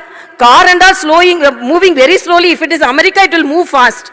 Then destination came. Our auto brother told, okay, you take 400 rupees. The American return person told, very short distance only I travelled. Why are you asking 400 rupees? Then the auto Anna told, no, this auto is made in India, but this meter is made in America. So it moved very fast. So he taught a lesson to him. So always there is solution from our country. And why I thank Cultural Ministry, where Kishan Reddy Garu and the State Minister Krishna Rao Garu for organizing such programs, because in our Bharat, we think that youngsters are moving towards other culture. So in a country, in a house, a neem tree was in front, a small child was crawling and taking the neem fruit in the mouth and saying, so sweet. What is the neem fruit? 95% bitter, 5% sweet. But this child is telling, that's 5% sweet. She says it's sweeter. Whose child? This house has good plantains, sweet plantains kept in the kitchen, but not provided to the child. The same house has mangoes kept in the kitchen, ripe mangoes, but not given to the child.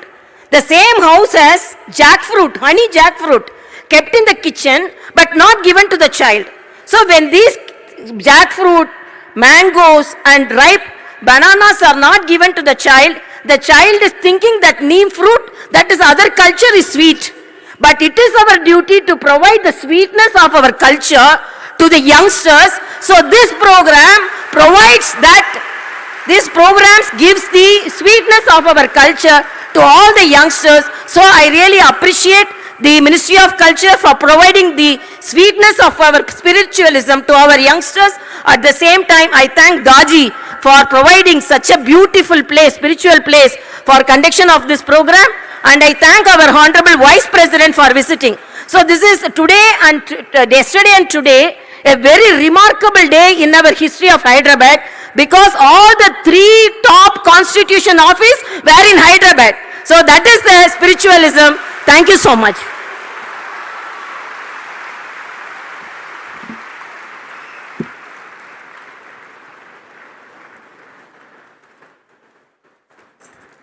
Thank you, ma'am. Thank you for that inspiring address. Well, ladies and gentlemen, it's now time for our spiritual gurus to address the gathering with a short 2-minute blessings, please. Firstly, I'd like to welcome Maharaja Tony Nadar, leader of Transcendental Meditator.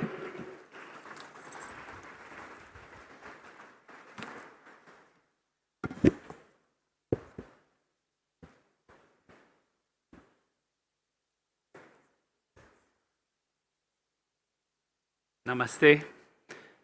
Honorable Vice President Dakarji and Madam Dakarji, Honorable Minister of Culture, Honorable Governors, great holy and honored spiritual leaders, guests, I'd like to express my great honor to be able to briefly reflect on this great assembly. And the first thought that comes to mind is gratitude to the organizers, to the government and the Ministry of Culture, and particularly to Daaji's wonderful presence, reception, and big heart in receiving us. I would summarize the main points of the great assembly of spirituality in 2 points, one theoretical and one practical. Theoretical is to explore the nature of ultimate reality. And there is nowhere, anywhere in the world more than in India in terms of seekers of truth, seekers of higher reality, seekers of ultimate reality. And they have done that in the inward direction. We are familiar with West meets East, where the West looks in the outward direction, in the objective world, whereas in this part of the world, in this great land of the Veda, the investigation, the research has been inwards. And the findings today, which used to be thought separate, are actually converging. Because even as objectivity looks very deep into the nature of objects, it has found that objects are made out of fields, ultimately from the atom to elementary particles to fields of energy that have been more and more unified, looking now at a unified field, which is there is only one field in nature that manifests itself into multiple fields. From the great land of the Veda, we have the great seers who have described exactly the same reality as being one unbounded ocean of pure being, pure consciousness. So these 2 values have merged, and they show us that the unified field is truly Atma, the self of everything and everyone. And not only Atma as the self, but I am Atma Brahm, which means everything is that consciousness, which takes us to Advaita Vedanta and the convergence of all reality.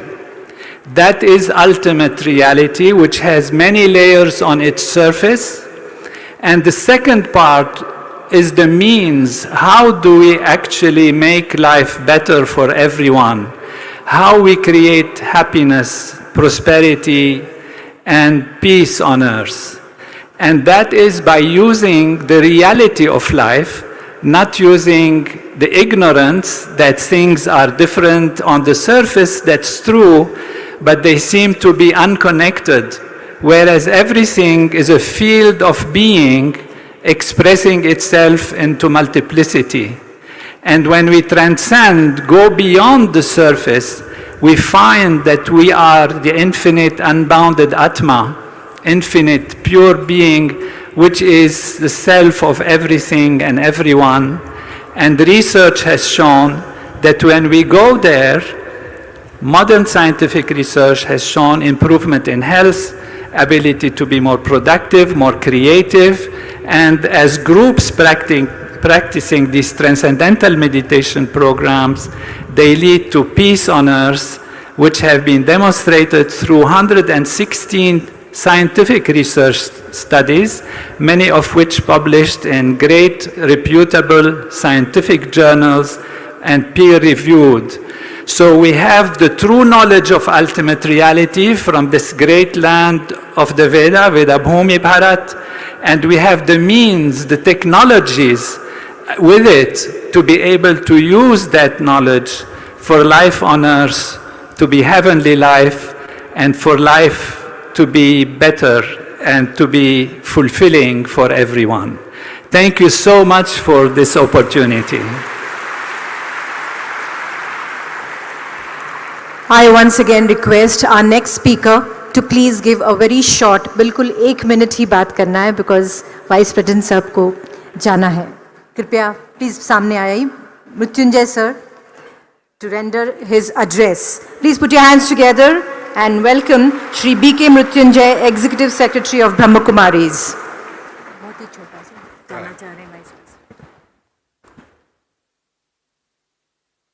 Om Shanti. My salutation to the Honorable Vice President of India, Jagdish Dinkar ji, and also the Madam Jagdish ji, and Honorable Minister of Bharat Sarkar and State Government, and Honorable Governor of Telangana, and all the seers and sages. I believe, I advocate spirituality is the only way to all the human problems, including mind, body and soul. Spirituality is the way to build a new Bharat, the world Guru, Vishwa Guru. We believe in one family, divine family. एक धरती है, एक सूर्य है, एक चंद्रमा है, एक God है, उनके हम संतान हैं. इस बात को हम विश्वास से बिलीव करते हैं. और मैं इतना ही कहना चाहता हूँ 2-3 सजेशन के लिए. One is, we believe in ahimso paramo dharma. I request and I humbly suggest to our Honorable Vice President and also the other dignitaries on the dais to close all the slaughtering houses in Bharat if we want to make the real Bharat as a world light and might house. Number 2, I wish this education should be carried forward. For that, a spiritual university should be established in Bharat. We got many universities, but they are okay. But another university, if necessary, a ministry may be created also. Thirdly, we wanted to congratulate our honorable brother Daaji. Daaji ji instead of called Dadaji. Why I call Dadaji? Because we inherit the properties and wisdom from the Dadaji. I am here for the last 3 days. And before that we had a 3 meeting, and from the 3 days I am experiencing tsunami of love, tsunami of peace, tsunami of happiness, tsunami of world unity. So I congratulate you, brother, for your vision and mission. We are all with you and the government of India, especially our G. Krishna Reddy ji, and we all support you in making one world family and making India the Vishwaguru, prosperous country. With this, I salute to each and every brothers and sisters who have deliberated here, who have contributed here, and they have made a mission of their own individual from inner peace to the world peace, inner prosperity to world prosperity, and Vishwaguru Bharat. ऐसा बनेंगे, इसके लिए आप सबको मैं प्रणाम करता हूँ, सबको जगत गुरुओं को, स्वामी जियों को, और वहाँ मैं इनको नमस्ते करता हूँ. Om Shanti. I request all of you to sit for half a minute in silence, in meditation. Whoever you want, remember, you remember. Half a minute silence. Because silence is power, silence is gold, silence is diamond, silence through which we can connect ourselves to our mind, body, and the divine also.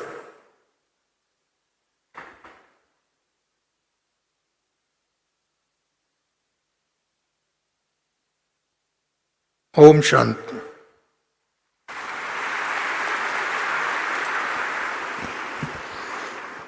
Thank you, Swamiji. Thank you very much. I now request Master Ji to give his blessings for a couple of minutes.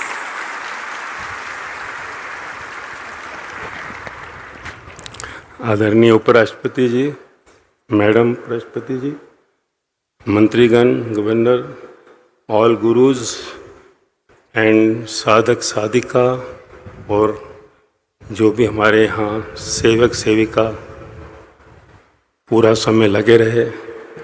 आज इस spiritual महोत्सव के closing पर यही कहूँगा कि धार्मिक उत्सव और धार्मिक महोत्सव भारत मनाता आया है और पहली बार भारत में आध्यात्मिक महोत्सव यानी स्पिरिचुअल महोत्सव मनाया गया। And this is not the ending, this is the beginning, क्योंकि युगों से भारत लीड करता रहा है सत्य में। सत्य यानी स्पिरिट, स्पिरिट आत्मा जो हमारे शरीर में है। हमने अपने शरीर में जिंदगी बहुत जिया, मैं मेरा ईगो अहंकार जो हर धर्म में कहा गया, चाहे वो बुद्ध हो, महावीर हो, जीसस हो, मोहम्मद, कबीर, फरीद, राम परमहंस, साईं बाबा, मीराबाई, सहजोबाई, लल्लाबाई, लौजे, सुकरात या पिछले युगों में श्री राम या श्री कृष्ण, कि मैं मेरा में नहीं जीना है, क्योंकि शरीर में तेरा कुछ भी नहीं है, सिर के बाल से पांव के नखून तक। इसलिए तू बाहर मैं मेरा रख, अंदर आत्मा वो स्पिरिट है जो इस शरीर को चलाती है। और अब आज का ये स्पिरिचुअल महोत्सव जो विश्व के अंदर एक ऐसा इतिहास रचेगा कि भारत फिर से एक विश्व गुरु बनेगा। पर ये तभी संभव है जब हम सब जो कहते हैं कि वासुदेव कुटुंबकम, कि सारा संसार मेरा परिवार है, ये तभी होगा जब हम हर शरीर में उस आत्मा, उस स्पिरिट को देखेंगे। तभी आज का स्पिरिट महोत्सव सफल होगा, क्योंकि इसमें बहुत मेहनत छुपी है। मिनिस्ट्री ऑफ कल्चर और दाजी जिन्होंने की हार्टफुलनेस, हार्टफुल है उनका, तभी उन्होंने सारे धर्मों को एक जगह बुलाया। हमें सबको अब अंतरात्मा से देखना है, बिना किसी भेद के। हर एक को यही जानना है कि पूरा विश्व एक परिवार है, सिर्फ शाब्दिक नहीं, आत्मिक। तभी ये महोत्सव एक दिन सच में विश्व में एक कर देगा। जैसे आज सब धर्म गुरु हैं, ऐसे ही सब धर्म एक जगह स्थापित होंगे और एक ही धर्म है आत्मा, स्पिरिट। सो आज यही कहूंगा कि हम सबको शपथ लेनी है, अंदर संकल्प लेना है कि अब मैं मेरा नहीं, तू तेरा। अंदर वो आत्मा वही मालिक है, शरीर सिर्फ बाहर खेल के लिए, लीला के लिए है। तभी हम विश्व गुरु बनेंगे और संसार जय जयकार करेगा और सब हमारे जो परमात्मा स्वरूप आकाश में बैठे निराकार, वो भी देखकर खुश होंगे। ओम।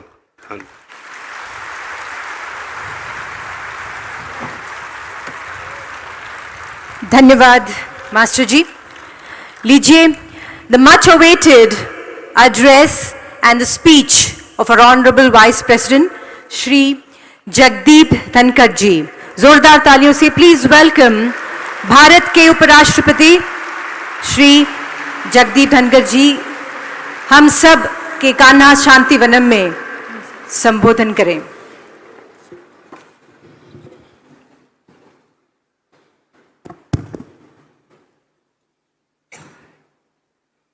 Honorable Governor of Telangana, Honorable Union Minister of Culture, Tourism and Development of Northeastern Region, Honorable Culture Minister, Government of Telangana, most revered Daaji, distinguished audience, and everyone present here.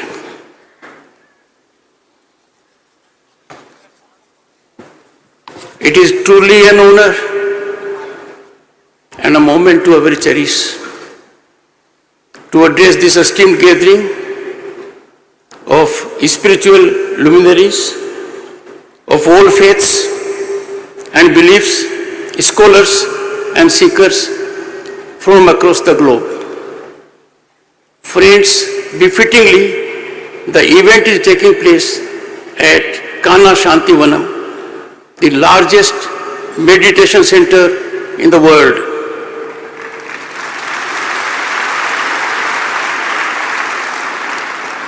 Gratifying that Union Ministry of Culture, in coordination with Sri Ramchandra Mission and others, is organizing this Mahakumbh of spirituality.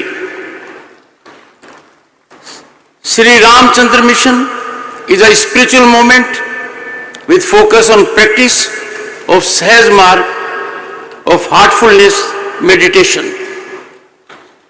It was indicated we need a spiritual university. There is one. It is here.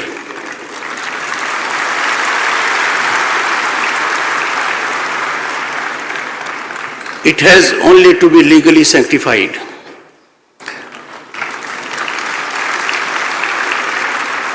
In these serene surroundings of Kanha Shanti Vanam, we find ourselves immersed in an ocean of tranquility, engulfed in the echoes of spirituality that resonate through the ages. The theme, Inner Peace to World Peace, bears huge contemporaneous relevance for the welfare of the entire humanity in today's global environment. World scenario, friends, is worrisomely alarming, with escalating geopolitical tensions, iniquitous and unequal development, concerning rise of repression, intolerance, discrimination and violence based on religion and belief. In this situation, our Bharat, home to 1/6 of humanity, is a beacon of hope, beacon of enlightenment. At the heart of our civilizational ethos is principle of Sarva Dharma Sambhav. India has consistently over ages, and it continues to be proud champion of pluralism, firmly upholding the principle of equal protection and promotion of all religions and all faiths, reflecting unity in diversity. Our Bharat is unique in this respect. No other country can match our track record for thousands of years. Our rich history as a pluralistic and democratic nation, embracing diverse religions, has proved refuge for those persecuted for their faith, whether Zoroastrian, Buddhist, Jews, or any other belief. They consistently found in India a sanctuary free from persecution and discrimination. The Indian Constitution enshrines the values of secularism, equality and justice. Recent steps by way of CAA are aimed at providing relief to persecuted religious minorities without infringing upon the rights of any existing citizens. Friends, it is unfortunate that some fail to recognize the historical context and soothing impact from human rights perspective to persecuted minorities in neighborhood. This spiritual Mahotsav is not a congregation. It is much beyond a congregation. It is both salutation and celebration of universal values that quintessentially bind humanity together, transcending borders and cultural variations. Bharat, as I said, friends, home to 1/6 of humanity, is obvious global spiritual center. And Kanha is the epicenter of spiritual movement.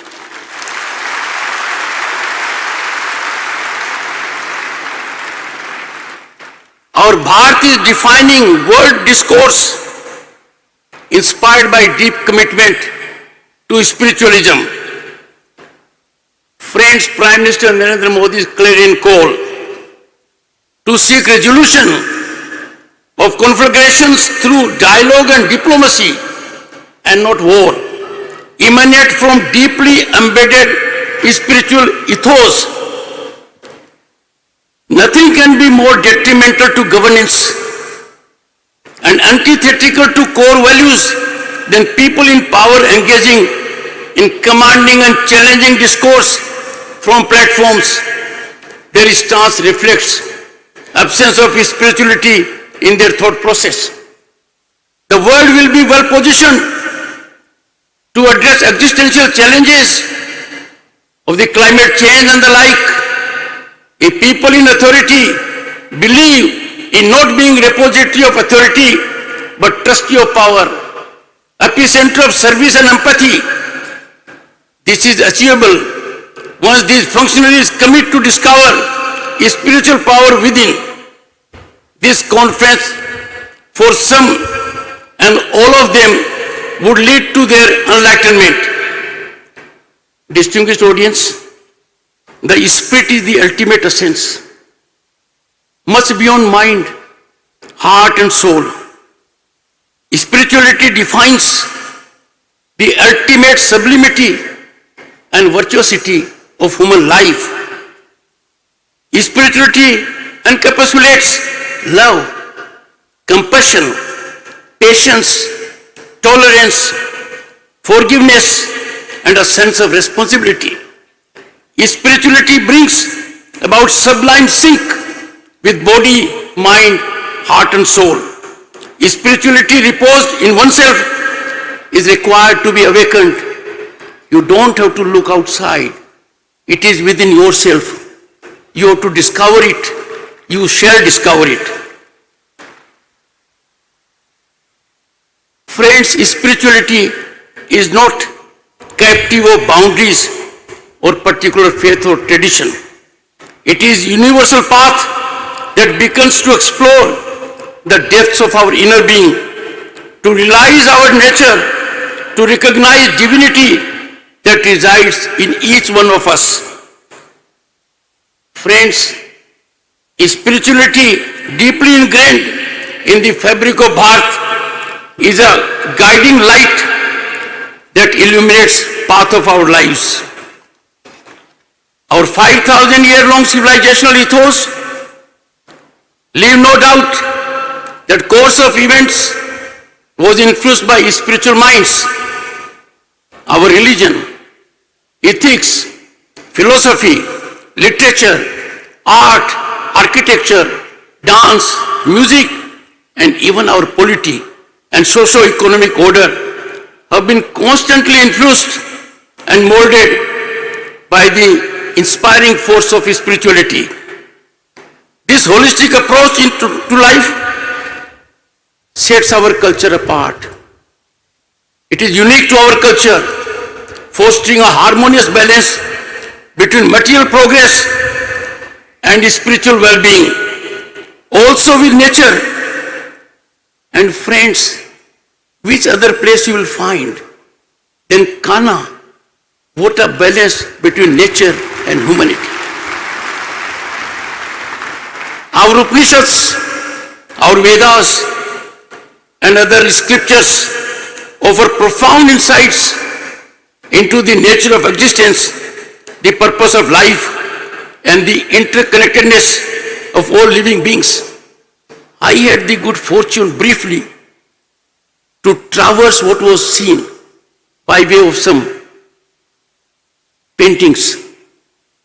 Our 5,000-year cultural history was revealed. I urge all of you to focus on that area and you will be delighted to know that miniatures in our constitution also carry our 5,000 years legacy and ethos of our very rich civilization. Friends, as we delve into the philosophical ocean of our spiritual heritage, which you all are doing at the moment, we encounter the concept of dharma, a guiding principle that underscores righteous path in life, providing a compass for ethical conduct and harmonious living. In the realm of literature, our epics such as Ramayana and Mahabharata serve as a timeless repositories of spiritual wisdom. The Bhagavad Gita, a sacred dialogue between Lord Krishna and Arjuna, presents profound insights into the nature of life, duty, and the path to self-realization. It continues to remain a source of inspiration, encouraging us to boldly face the challenges of life with a resolute spirit. Even our architectural marvels, and they dot every part of this country, our temples, our monuments stand as testament to the seamless fusion of spirituality and craftsmanship. These sacred spaces not only serve as places of worship, but also as portals to the divine, inviting us to experience a deep connection beyond the material universe. Indian dance forms are not mere performances, but embodiments of spiritual stories and divine expressions. The intricate mudras and expressive movements, and I am sure you all must have seen that. When you see our dance, you will find intricate mudras, expressive movements. They convey the subtle nuances of spiritual narratives, creating a sacred communion between the artist, the audience, and the divine. Distinguished audience, our classical music with intricate rag or tal serves as a powerful medium for spiritual elevation. They transport us to a realm where the boundaries between self and divine quickly dissipate. Music becomes a meditative journey, leading us to the essence of our spiritual being. In the arena of governance and social organizations, the principles of spirituality guide us towards a just and equitable society. If you look back, governance over thousands of years in this land, you will find there was a sage or a seer as conscious keeper of the person who was governing. And that is reflection of spirituality. The concept of Rajdharma emphasizes the duty of the rulers to govern with justice and compassion, giving priority to the welfare of their subjects over all other considerations. This has been a fact situation with us for thousands of years. There are empty instances of spiritual minds being conscious keepers of those in governance. Go to any part of history, किसी भी कालखंड में चले जाइए, you will find a spiritual mind being a conscious keeper of those in the seat of governance. In governance of any type, democratic or otherwise, there is irresistible urge to yield to expedient situations, to dominate by joining ranks with the larger group, sometimes completely glossing over the other point of view. But our Bharati is unique and different. It does not go by that rule. In such a situation, we have seen in our historical journey, driven by spirituality, that uniformly issues are addressed, taking care of sensibilities and addressing those minds irrespective of their number. This is exemplified by governance of the day, and that is why we see governance benefits percolating without distinction, without discrimination, for the benefit of one and all. Spiritual movements have guided humanity through complexities of life. The Bhakti movement centered on the relationship between the devotee and a personal God. Amongst those beliefs and models and modes of worship, it included the notion of internal spiritualism. I have seen it. I studied in Sainik School, Chittorgarh. I looked at the fort and remembered Mirabai, reflecting what is, in a sense, Bhakti movement. As Governor State of West Bengal, I had the occasion to visualize Chaitanya Mahaprabhu. That is our Bharat, a unique land on this planet.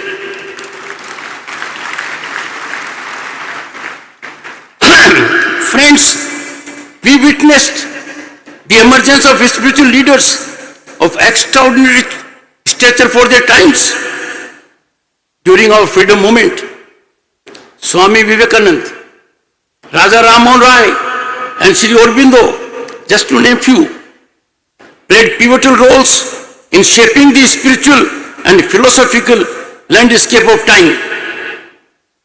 These visionary leaders recognized pristine, intrinsic connection between spirituality and the quest for freedom, justice, and the well-being of society. Honorable Governor reflected on Swami Vivekananda ji. He played a pivotal role in introducing the world to the spiritual wisdom of this great nation. He emphasized the universality of his spiritual truths, advocating the acceptance and respect of diverse paths leading to the divine.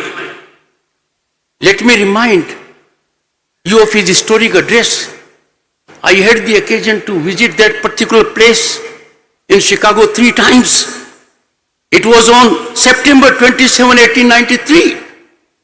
It was his address at the Parliament of Religions, and it was with clarion call to the entire world collective to end all fanaticism, all persecutions, and all uncharitable feelings. And he appealed for help and not fight, assimilation and not destruction, harmony and peace and not dissension. Friends, we are living in times when these are needed as never before. I have no doubt a wave will emanate from Kanha, a wave will emanate from here under the guidance of Daaji. It will engulf the entire planet.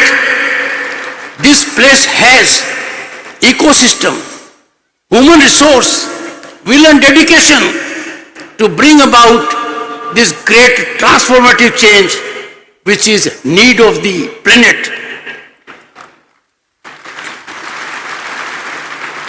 Friends,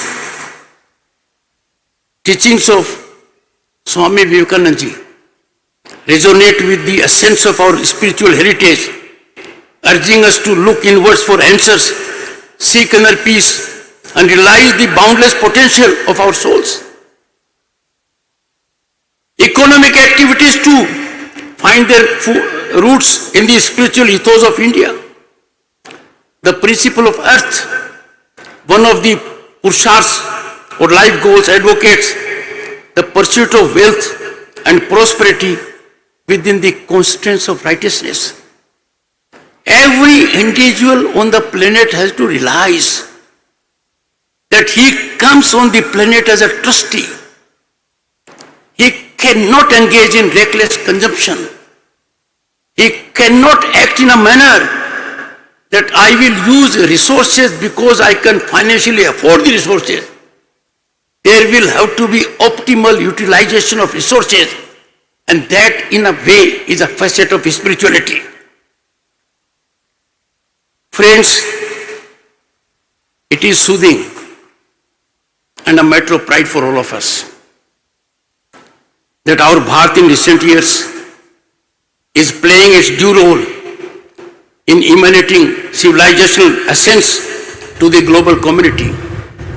We waited for too long, but now the world has been awakened to the depth and richness of our civilizational ethos.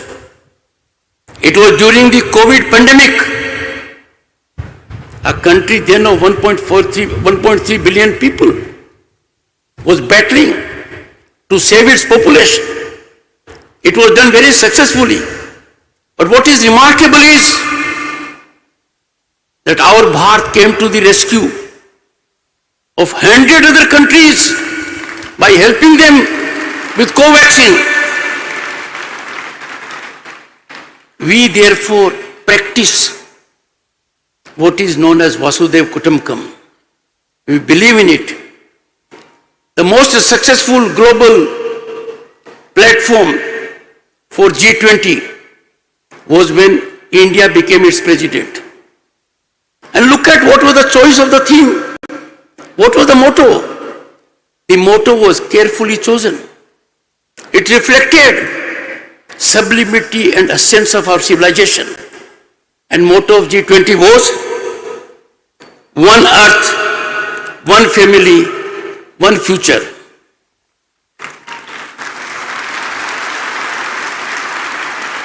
Friends, yoga finds place in our Atharved. As a matter of fact, Atharved is encyclopedic for all health-related issues. But yoga was not known to the world. It fell upon our visionary Prime Minister to go to United Nations, make an appeal for it. In the shortest time, largest number of nations supported it. It resulted in June 21 as International Day of Yoga. I will ever cherish as most momentous, unforgettable moment of my life when on the last International Yoga Day, our Prime Minister was at United Nations and countries from the globe joined him. At the national event at Jabalpur on June 21, 2023, I was blessed by the presence of Daaji at Jabalpur. We celebrated International Yoga Day at national level on that occasion. Friends, therefore I say, there comes a time in history when situations have to be catalyzed, momentum has to be generated, exponential growth and development has to be achieved, and that falls on some individuals. Our history is testimony to it, that all transformational changes have emanated from people of caliber, erudition, dedication, high ethical standards. We are lucky to have one here, and I am glad Daaji will continue contributing in this direction. This place where we are having this important conference is an outstanding place for yoga and meditation. As Governor State of West Bengal, I came here and spent the night. I saw it for myself. And mind you, convergence of human resource that believes in giving back to the society was in full bloom here. I saw it myself. Friends, my program is indicated that after this program is over, I would be leaving the premises. Daaji, no, I am your guest. I am overstaying.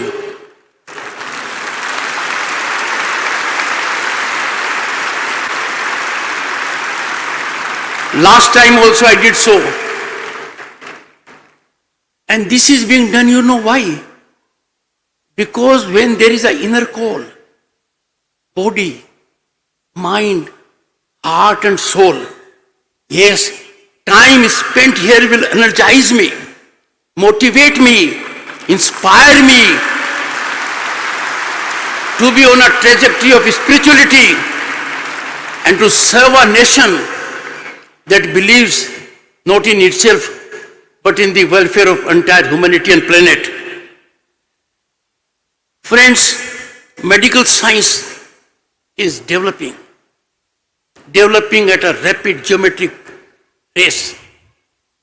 But trust me, it does not provide solution to restive minds, perturbed feelings when you are disturbed.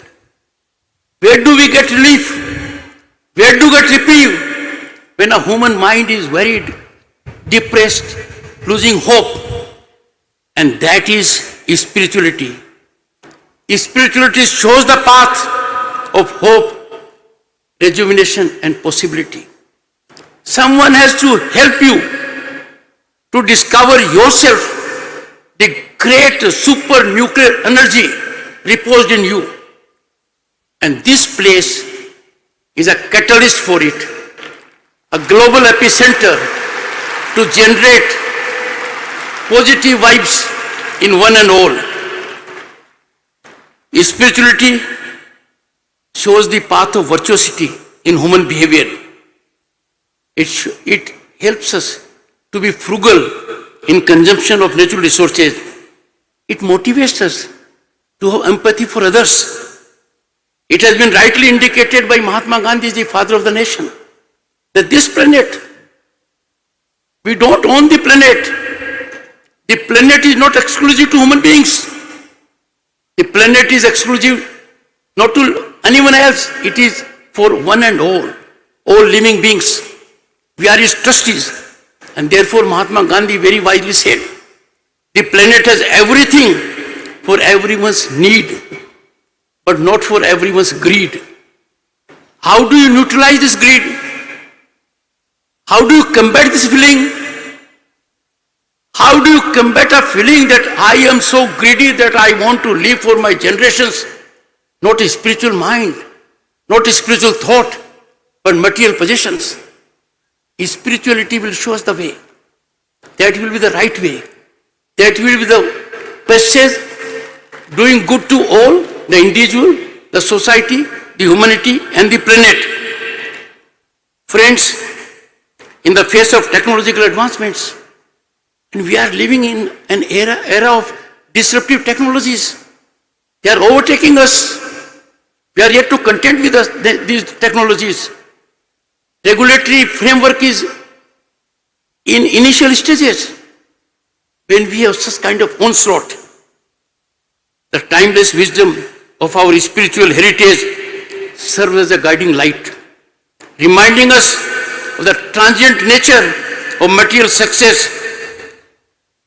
Material success by any standards is only transient.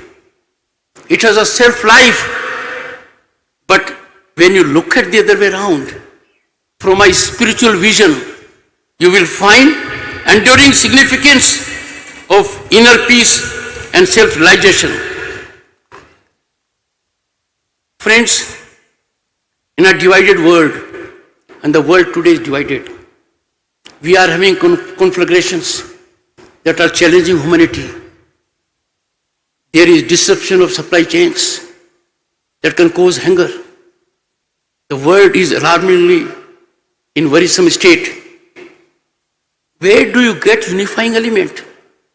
And that I would say, spirituality can generate unifying bond that will secure peace, harmony and stability on the planet. And the need for peace, harmony and stability on the planet has never been as serious, as urgent, as required as in present times. Friends, in such a divided world, the peace is under threat by human beings. They are endangering peace. They have taken recourse to ill directions. Some individuals are creating problem for the entire planet. How do we get enlightenment? The only passage, the only light at end of the tunnel is the light of spirituality. And we are meeting at the right time, involving people to engage into it in a geometric fashion. Spirituality has another great facet. It contributes to optimization of performance of your faculties. And not only for the individual, for the entire human ecosystem. At the first instance, and this I say because most people think, how can I be spiritual? It is an abstract idea. You say good things. How do I translate these things into practical idea? You have very worthy seers and sages here. But as a layman who has gathered some experience because of age, my assignments and my profession, I can tell you, don't be impeded that spirituality is an abstract idea. No, it is absolutely a practical idea. It is not beyond realization. You only have to look within. The moment you look within, you will find that you will be in right groove of realization, and this will be seamless. Friends, when such issues arise in human minds, and the human mind is impatient, the human mind wants a solution. It is on such occasions as today, the occasion of World Spiritual MAHOTSAV, that places like Kanha, Shanti, Vanam, that individuals can be enlightened, inspired and motivated, empowered to reach unprecedented heights. This is achievable. The power of an individual, which is within the individual, if ignited, will yield results that will baffle everyone with positivity and positive contribution. What the world needs today, the world is challenged on several fronts. It needs spirited performance of the mankind to generate an ecosystem of sustainable development and global peace. Both sustainable development and global peace are byproduct of spirituality. You practice spirituality, you follow spiritualism, the byproduct will possibly be there. And we live in Bharat, a land of hope and possibility. It is a natural place for spiritual growth. It is a place where one can discover sublimity, virtuosity, and act according to rectitude. Looking at the other point of view, looking at the other's welfare, trying to generate hope in others. This is our Bharat. I don't want to take more time, but some of the top achievers in the world, when they were in a depressing state, in a state of hopelessness, they were far away from possibility of achievement. They landed in this great land and became global leaders in their fields. This is our Bharat. Our land is full of hope and possibility at the moment because series of governance steps have been taken that provide to every human soul a sense of dignity, a sense of hope, a sense of equality. When this happens, spirituality breeds. Spirituality cannot breed when you have a regime where there is no rule of law. Spirituality cannot breed when you have a system that is den of corruption. Our new norm is corruption has been neutralized. We have opportunities by affirmative governance. It's time for all of us to get into spiritual mode. This global summit bears very special relevance. Spirituality and spiritual minds will help find solutions to the problems that are writing on the wall, that they are staring us in the face. distinguished audience, as we celebrate the World Spiritual Mahotsav at Kanha, Shanti, Vanam, let us reflect upon the current situation. Re-embrace the treasures embedded within the rich spiritual heritage of India. Let us strive to inculcate spirituality into every facet of our life, fostering a society that cherishes inner peace, wisdom, and self-realization. As we depart from this sacred space, let us carry the wisdom of Kabir's Doha in our hearts. ऐसी वाणी बोलिए मन का आप खोए, औरन को शीतल बने आपू शीतल होए. May our words be as soothing as a cool breeze, bringing comfort and peace to all. Let me tell the distinguished sages and seers, the greatest challenge to human mind, Daaji ji, is to observe silence. The greatest challenge to human mind is to control the vocal cords. But when you get into the spiritual groove, you will master this art. You will have a deep sense of empathy for others. In the process, you will be in a different state of mind, ever ready to contribute for larger humanity. May our words be as soothing as I said. I am grateful to Daaji for making available this opportunity to me.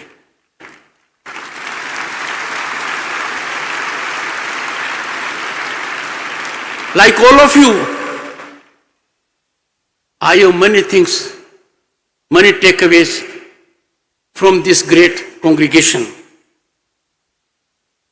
Let us spread spiritual vibrations of this sacred gathering so that they may eternally resonate far and wide, inspiring one and all. Once again, I am grateful for your time. Jai Bharat. Thank you.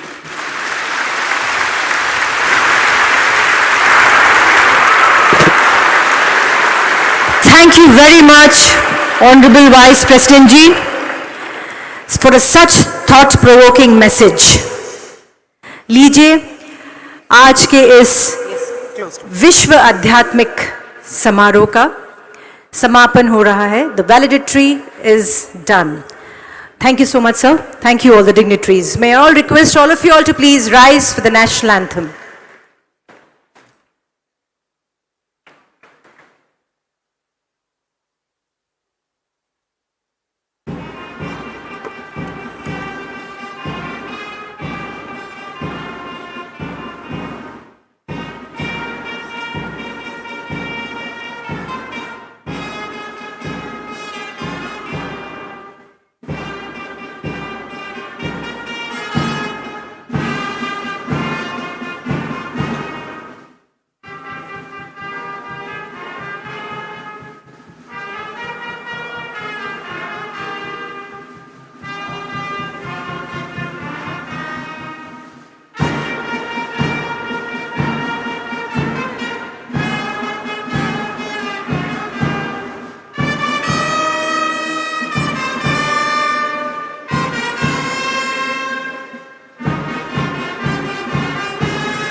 जय Hind.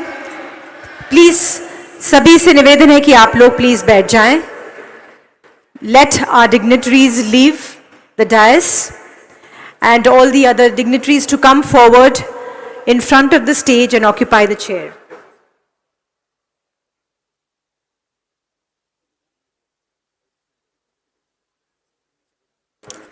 Thank you very much, sir. Jai Hind.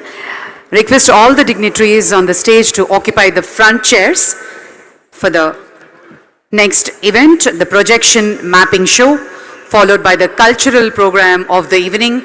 Request all of you to kindly be seated and enjoy the rest of the evening. Ladies and gentlemen, thank you once again for joining.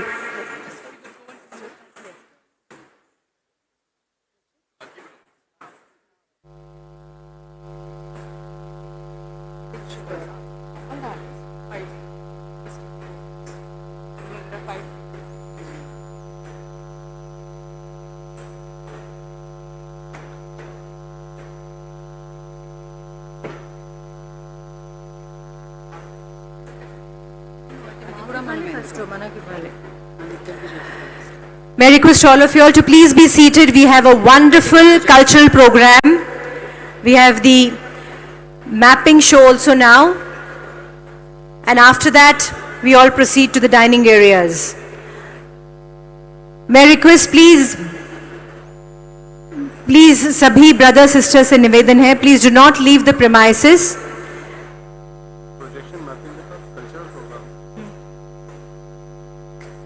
So we have the projection mapping first as our dignitaries are sitting in front of the dais. सभी brother sister से निवेदन है कि please be seated as we are starting the pro show and also the cultural program immediately. We have a wonderful session of dance and music. So please be seated.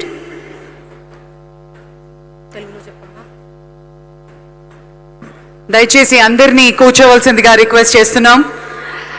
Projection mapping show మరియు ఈరోజు సాంస్కృతిక కార్యక్రమాలు మనందరినీ అలరించడానికి మరికొద్దిసేపట్లో ప్రారంభం కాబోతున్నాయి. అందరినీ దయచేసి కూర్చోవలసిందిగా మనవి చేస్తున్నాం. Thank you ladies and gentlemen.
Ladies and gentlemen, may I draw your attention towards the screens for the projection mapping show. Request all of you to be seated. Thank you.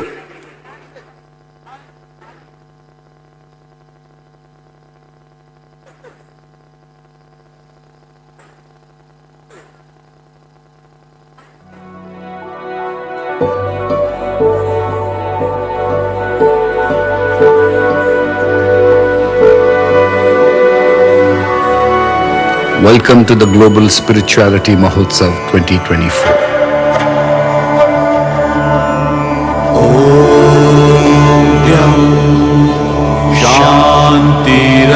शान्तिरन्तरिक्षरं शान्ति पृथिवी शान्तिरापः शान्तिरोषधयः शान्ति वनस्पतयः शान्ति विश्वे देवः शान्ति ब्रह्म शान्तिः सर्वगं शान्तिः शान्तिरेव शान्तिः सामा शान्तिरेधिः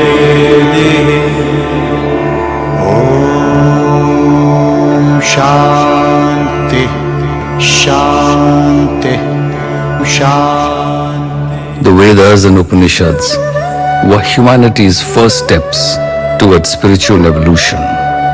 The Vedic verses held subtle techniques that ignited deep feelings, tuned the body and mind to rise to a higher vibration, a state of enlightened bliss.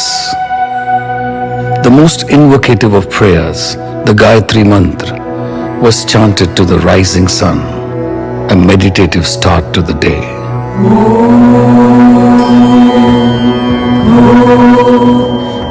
Swaha Tatsaviturvarenyam Bhargo Devasya Dhimahi Dhiyo Yona Prachodayat. You are the effulgent sun. I meditate upon you with reverence. May you enlighten my mind. Sage Patanjali encapsulated the spirit of yoga. Yoga chitta vritti nirodha tada drashtuhu swarupe vasthanam. The true purpose of yoga is to dissolve the noise of endless thought. When the mind is quiet and focused, it begins to sense truth within. Hundreds of millions of yoga practitioners across the world discover stillness and silence in this sadhana every day.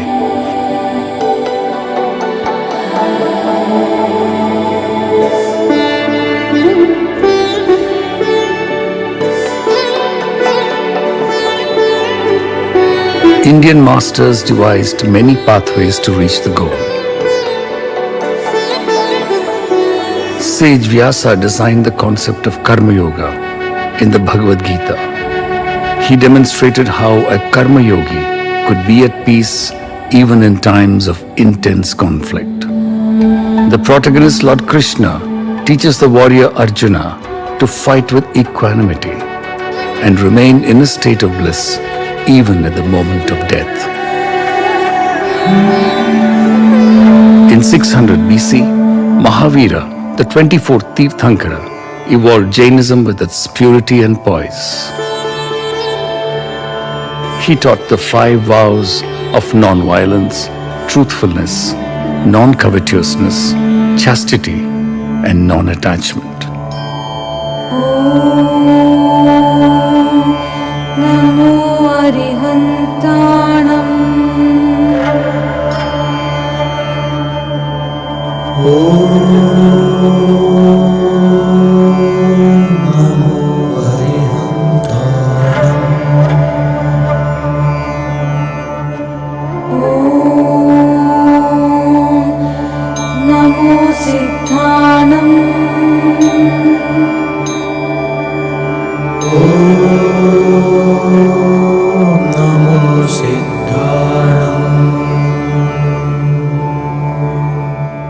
In 500 BC, Buddha evolved his 8-fold path to Nirvana, a beautiful prescription of right view, speech, conduct, resolve, livelihood, effort, mindfulness, and samadhi. This 8-spoke wheel of dharma rolled across South Asia.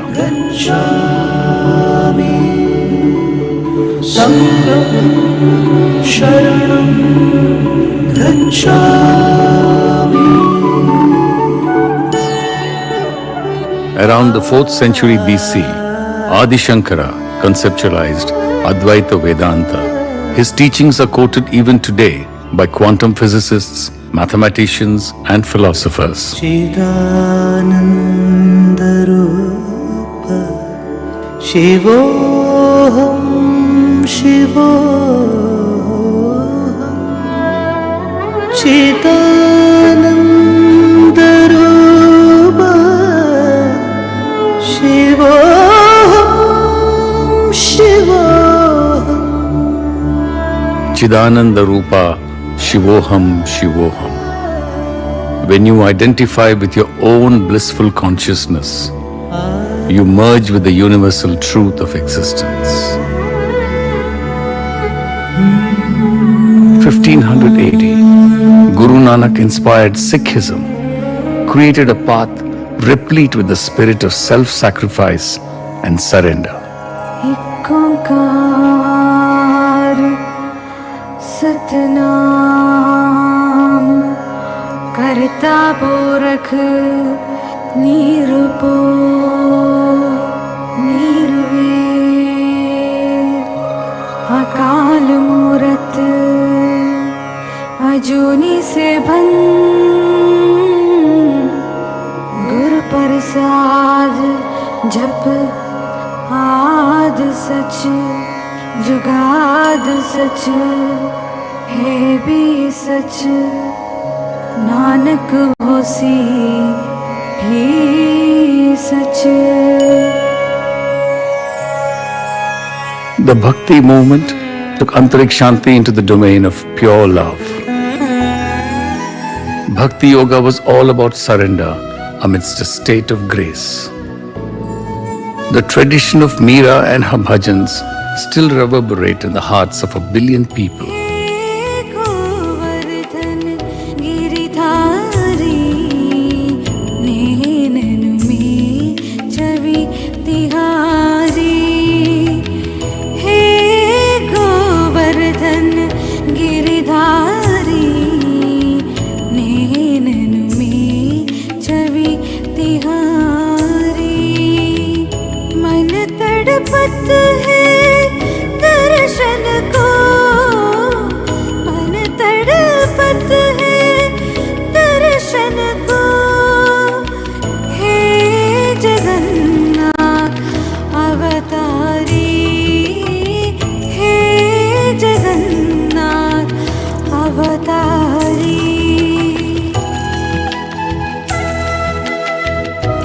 Every performing art of India has a secret link to bliss.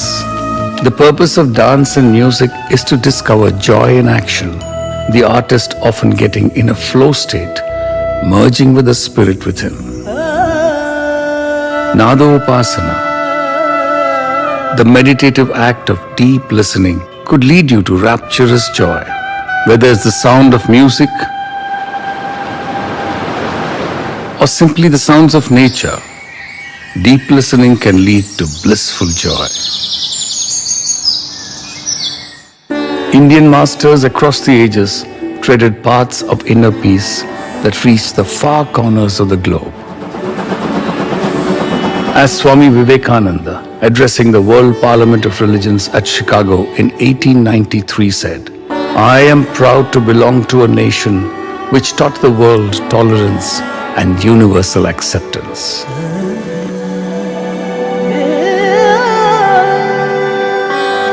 The 19th century marked the proliferation of a new generation of masters.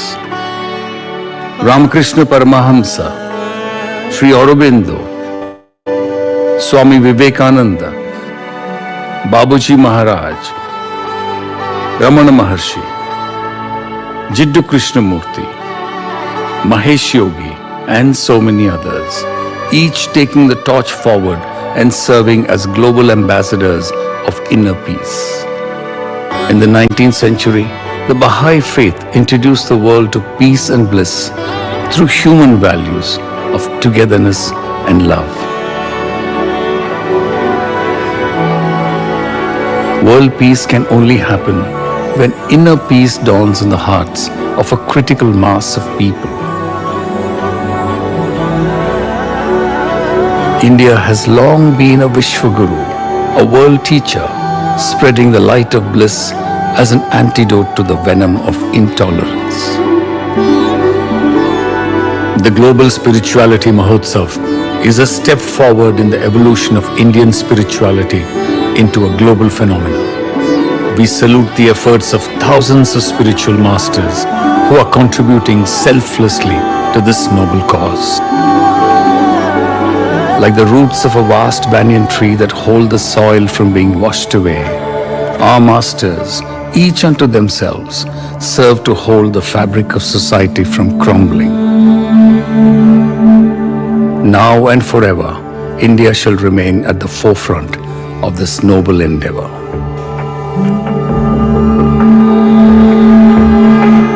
सर्वेषां स्वस्तिर्भवतु सर्वेषां स्वस्तिर्भवतु सर्वेषां शान्तिर्भवतु सर्वेषां शान्तिर्भवतु सर्वेषां पूर्णं भवतु सर्वेषां पूर्णं भवतु सर्वेषां मङ्गलं भवतु सर्वेषां मङ्गलं भवतु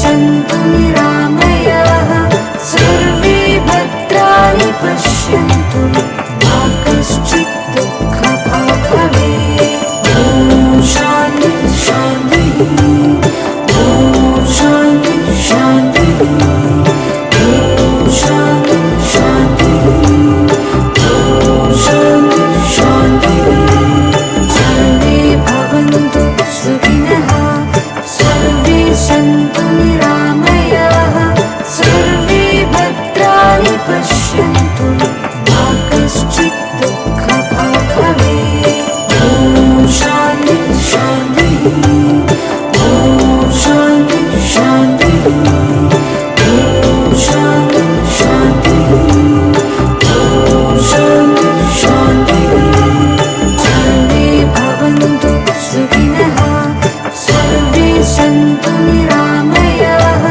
सर्वे भद्राणि पश्यन्तु मा कश्चित् दुःखभाग् भवेत् ॐ शान्ति शान्तिः ॐ शान्ति शान्तिः ॐ शान्ति शान्तिः ॐ शान्ति शान्तिः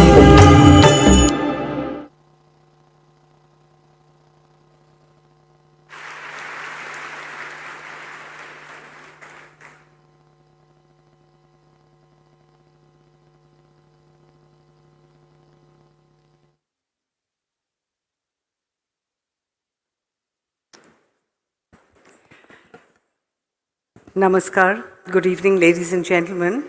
And we are happy to begin this evening's cultural program. We will begin with a dance presentation, an invocatory item, Mrityunjaya. The performance begins with a salutation to the Gurus, followed by an invocation of Lord Ganesh. This will merge into the Mahamrityunjaya mantra, which is the magical key that opens doors to ancient wisdom and profound spiritual thoughts. The mantra encapsulates the cycle of life, from creation to preservation and dissolution, reminding us that everything around us is transient, and yet everything is eternal in the cosmic dance of Lord Shiva. This is also a prayer to Lord Shiva, seeking his protection and asking him to liberate us from the cycle of death and rebirth. Three classical dance styles, the Bharatnatyam from Tamil Nadu, the Odissi from Odisha, and the Kathak from northern India have been incorporated into the choreography. The choreography is by Paramita Moitro. The Bharatnatyam section has been overseen by Rajdeep Banerjee, and the Odissi section has been overseen by Shubhikash Mukherjee. Ladies and gentlemen, we present the first item in the cultural evening today, Mahamrityunjaya Mantra.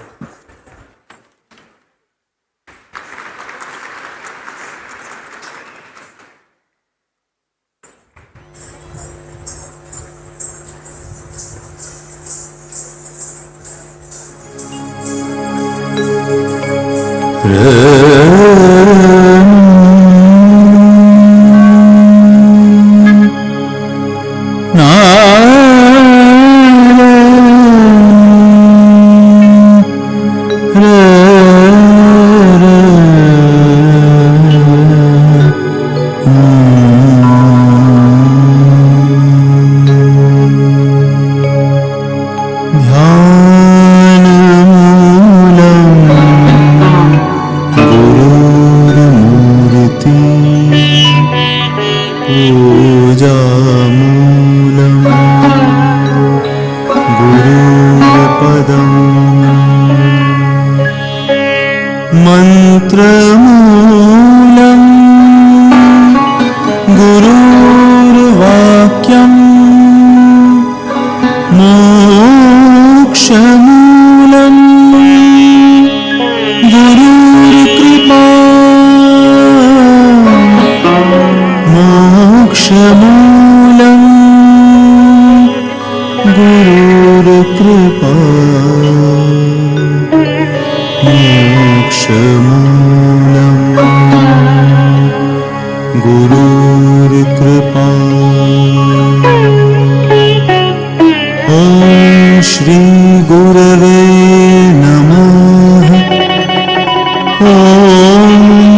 समप्रभा निर्विघ्नं कुरु मे देव सर्वकार्येषु सर्वदा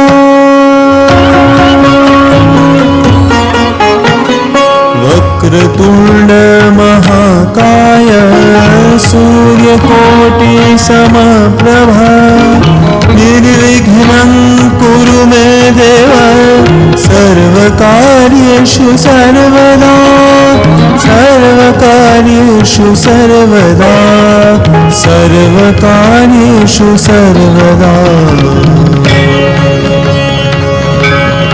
ॐ श्री गणपतये नमः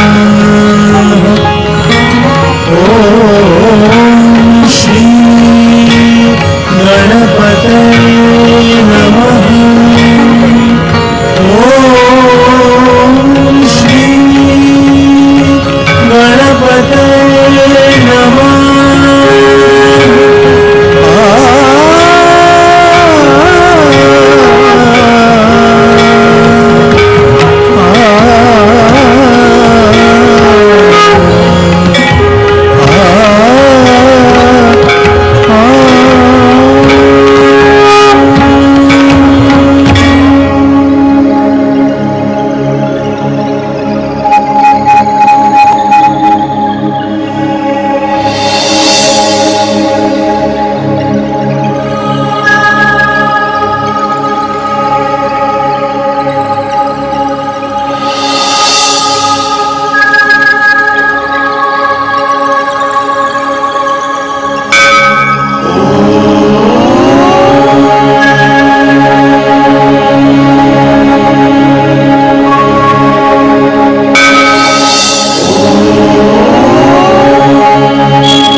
शिव नमः शिव ओम नमः शिव ओम नमः शिव शिव शिव नमः शिव ओम नमः शिवाय ओम नमः शिवाय शिव शिव नमः शिव ओम नमः शिव ओम नमः शिवाय ओम नमः शिवाय ओम नमः शिवाय ओम नमः शिवाय ओम नमः शिवाय ओम नमः शिवाय ओम नमः शिवाय ओम नमः शिवाय ओम नमः शिवाय दिनक दिनता दिनक दिनक दिनता दिन दिनक दिनता दिनक दिनक दिनता ओ दिनता ओ दिनता दिनता तेरे किति तक ना तेरे किति तक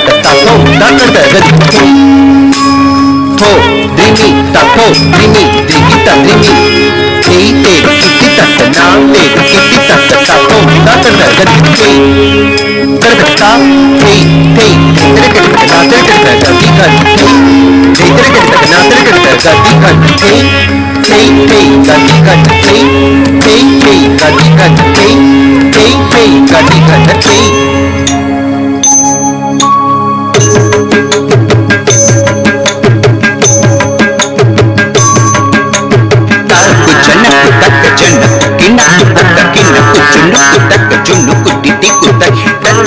tajam tajam ta tadum takata gadim takata takita takata tujana takajana kukina takakina kujunu takajunu kutiti kutak tajam tajam ta tadum takata gadim takata takita takata tujana kukina kukina kujunu kujunu kutiti kutak tajam kirkatakitum tajam kirkatakitum tajam kirkatakitum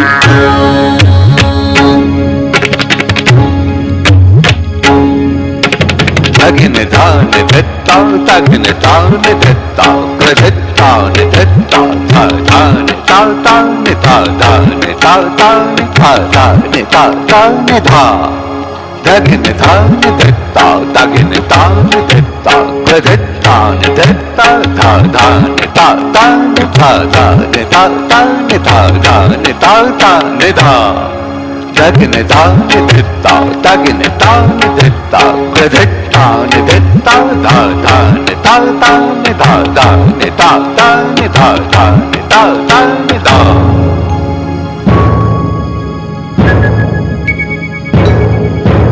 Shiv Shankar कर डमरू बाज पिनाक धर जटा jute धर भस्म अंग गिरि शेखर गौरी अर्धांग संग साजे कंठ में सोहे काल भुजंग जटा में विराज गंगा अंग में सोहे बाघांबर नाम लेत दुख दूर भाजे शिव शंकर कर डमरू बाजे डमरू बाजे डमरू बाजे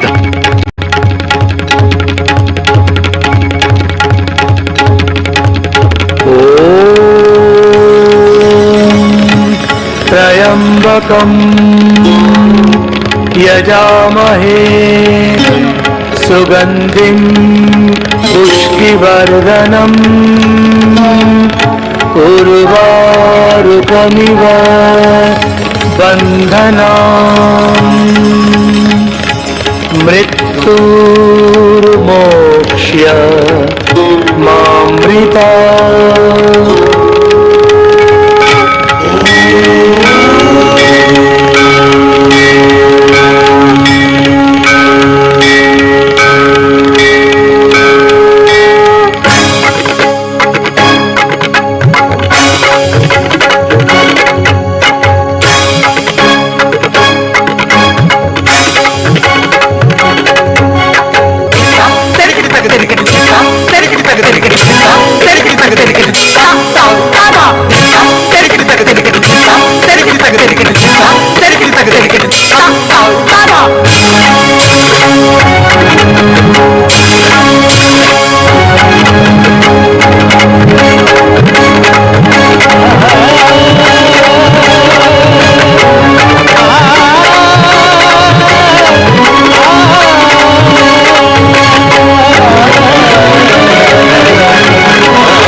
I would request the presence on stage of Srimati Uma Nanduri, Joint Secretary to the Ministry of Culture, Government of India, and Madam Patricia Scotland, Secretary General of the Commonwealth, to felicitate the artists on stage.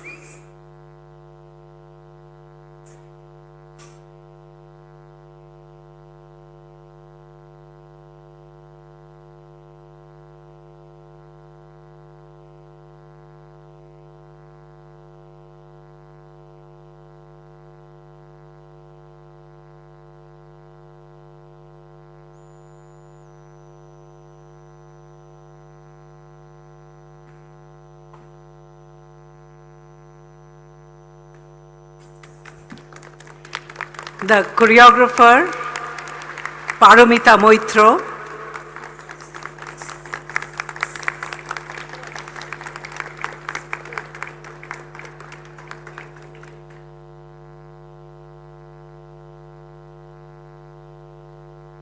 the Bharatnatyam section, choreographed by Rajdeep Banerjee.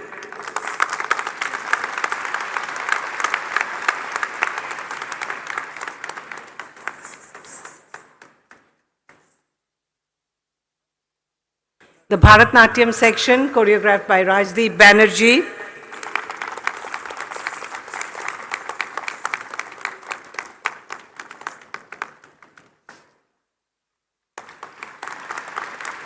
And the Odissi section, choreographed by Shubhikash Mukherjee.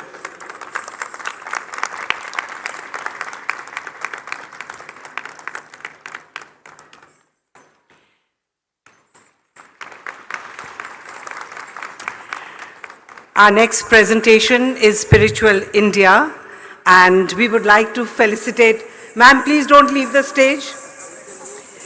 And we would like to felicitate Pandit Vikram Ghosh and Pandit S. Shekhar. Please come up on stage.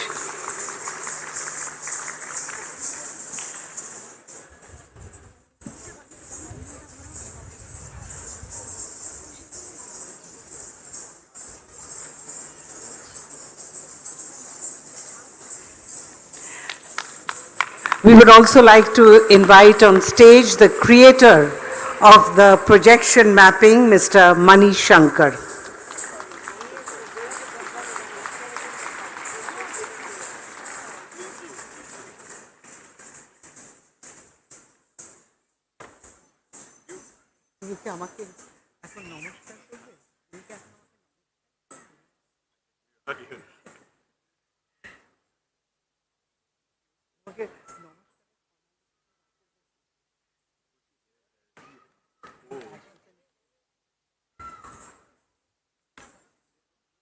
May I once again invite on stage the creator of the projection mapping, Mr. Mani Shankar, please.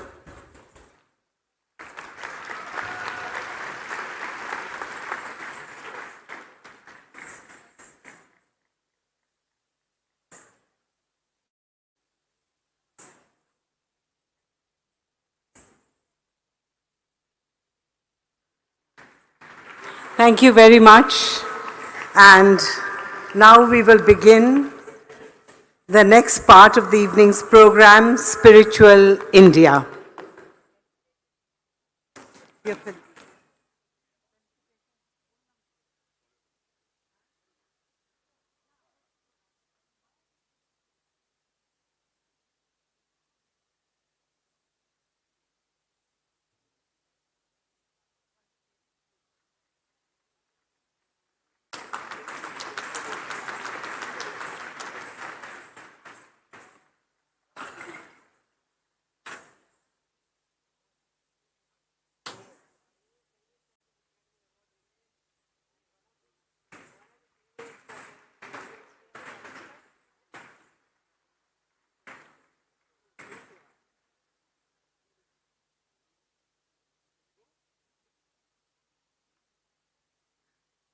We would also like to felicitate the anchors who have taken us through the day today.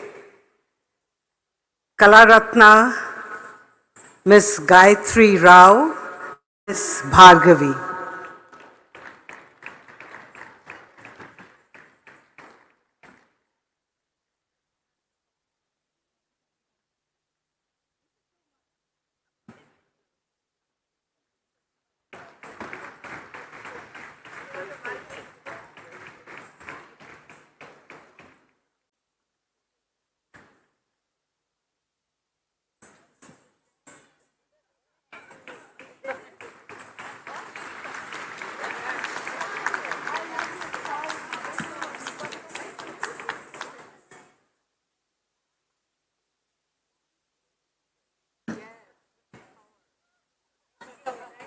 Thank you very much.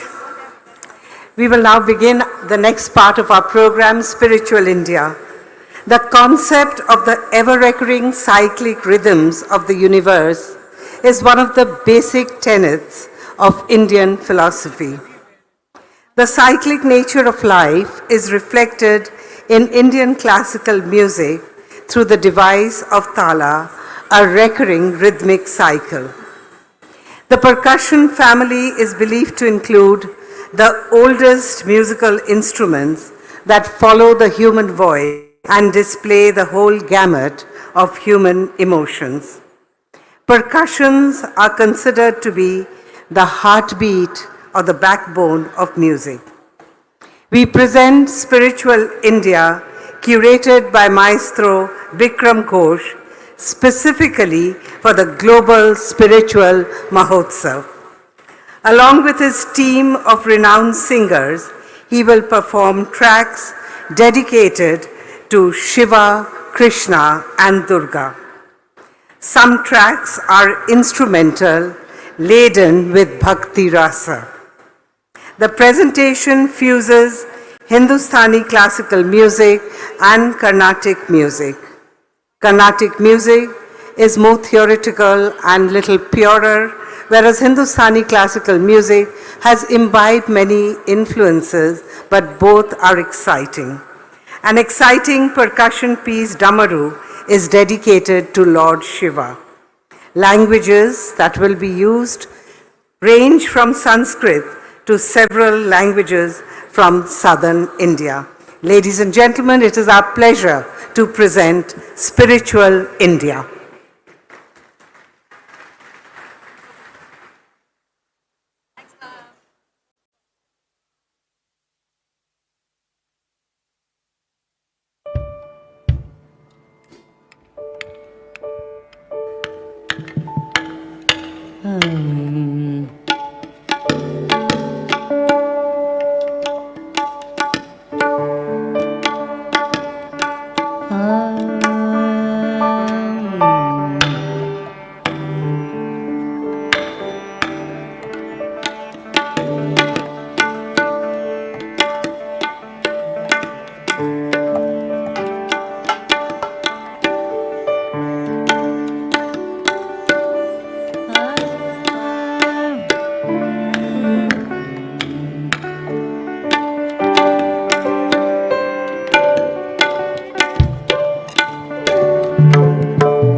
More Losa.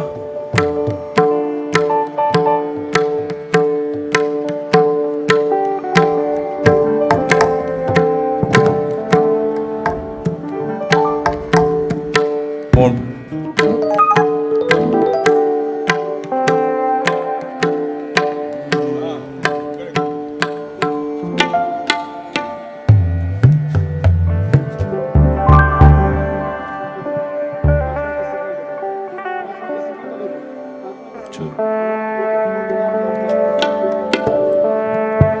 Slight reverb, monitor reverb, slight, monitor reverb. Check, check, well, check, check. Check. Namaskar to this incredible gathering. This is nothing short of a phenomena. What I have witnessed today is quite unbelievable. so many people connected through the humanity of spirituality. I think this is a miracle in itself. We present today a concert which showcases the intrinsic virtuosity, musicality, and age-old traditions of Indian culture. However, we present it through a modern day musical language that I believe most of you, hopefully all of you, will relate to. The content is thousands of years old, like the Indian ragas, Indian talas are. But the way we present it is high energy, and at some point you will see that we too delve very deep into our musical selves.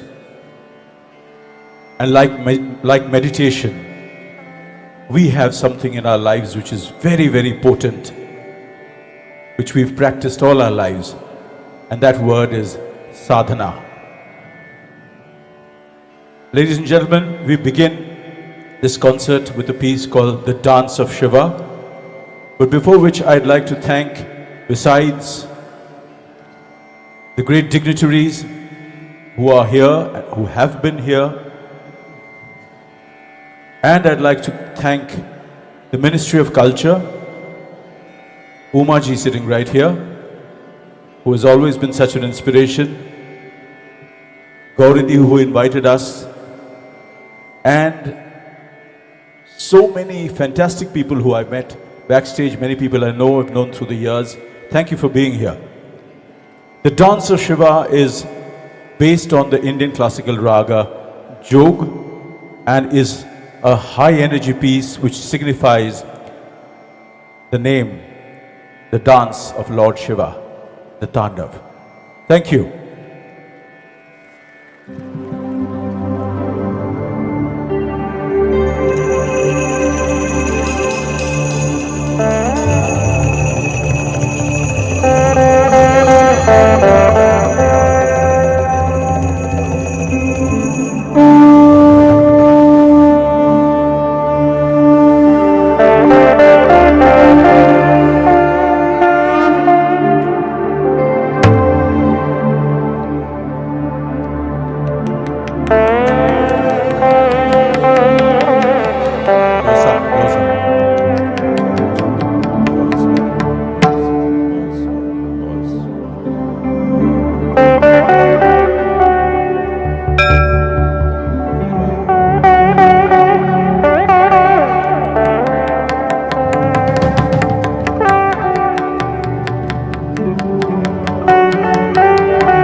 तस्माङ्गरागाय महेश्वराय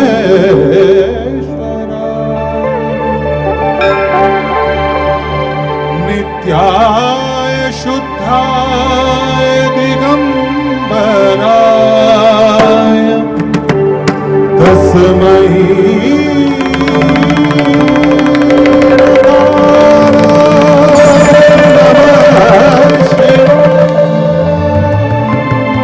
ॐ नमः शिवाय शान्ताय कर्णेत्रयहेतवे निवेदयामि चात्मानं त्वं गति परमेश्वर परमेश्वर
शिव पिनाकधार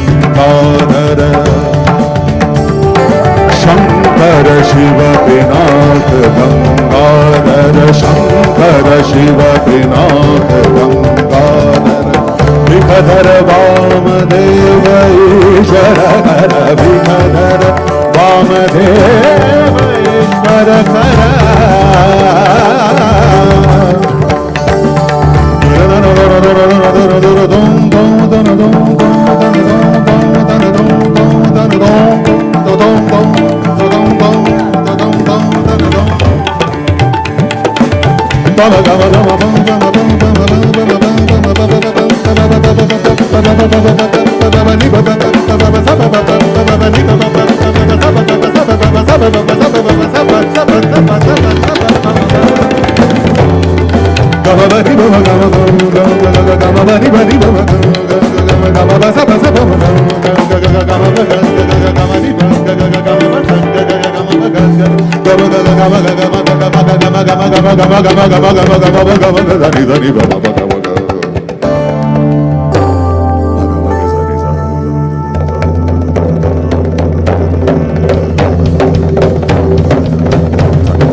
बाबू दादा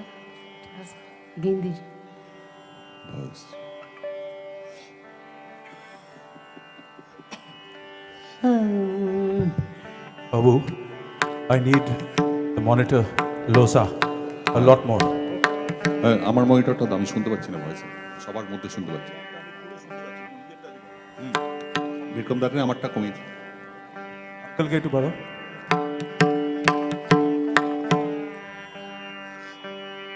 The next number is a song.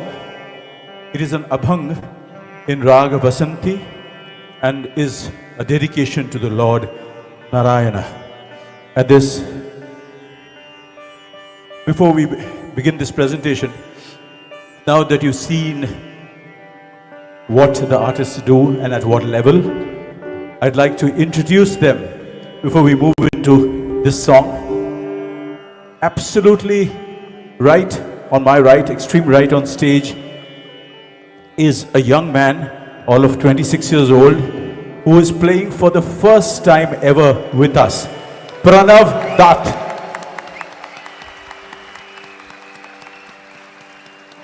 Next to him is somebody who I've learnt from for the last over 40 years now. He is one of the greatest Mridangam Vidwans of our country, and I owe a huge amount of my musicality to him. The great Pandit S. Shekhar on the Mridangam.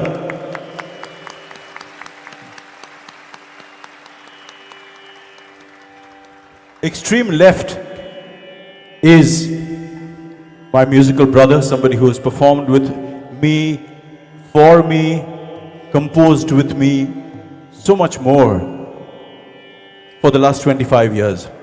A brilliant composer, arranger, and of course a phenomenal keyboard artist. We have on the keyboards today, Pulak Sarkar. Next to him on the sitar, which is now running through a processor. Interesting changes happen. If it wasn't through a processor, you wouldn't have heard it this clearly in such a huge space. So science, technology, and the spirit of music go hand in hand. The brilliant, the whiz kid of the sitar, Abhishek Malik on the sitar. And the person who sings with us always together, the man with the tremendous range, the fantastic voice, is once again Nirmal Roy on vocals. And finally, again for the first time with us ever, I've been a fan of hers for many years, but today is the first time she's performing for us as a guest artist, the brilliant Sudha Raghuraman on the vocals. She brings to this mix her unique voice and her unique thought and artistry. Thank you. We go into the abhang.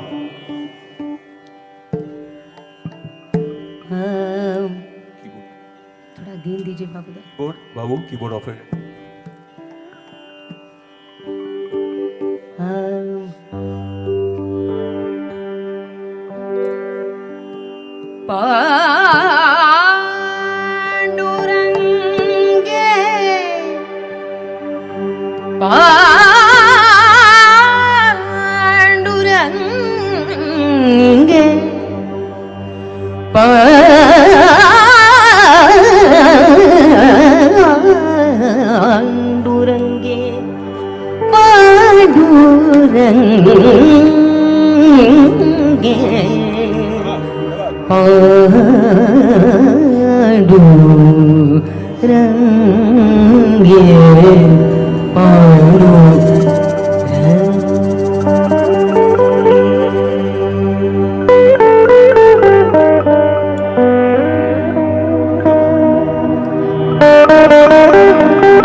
दीनाचा दयाळा अनाथांचा Nath दीनाचा दयाळा अनाथांचा Nath दीनाचा दयाळा अनाथांचा Nath दीनाचा दयाळा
Little Krishna.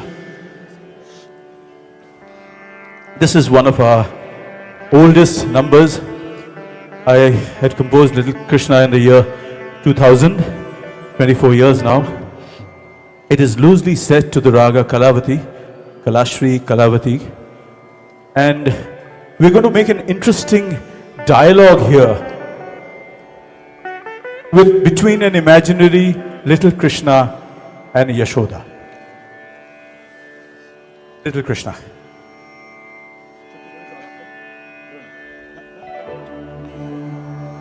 Krishna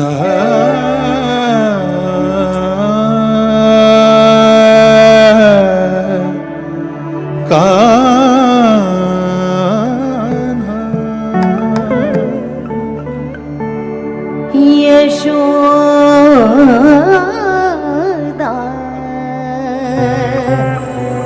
Yashoda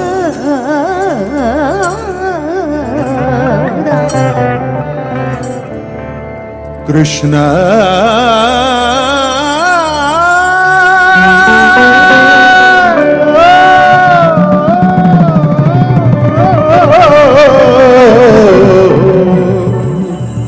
Yashoda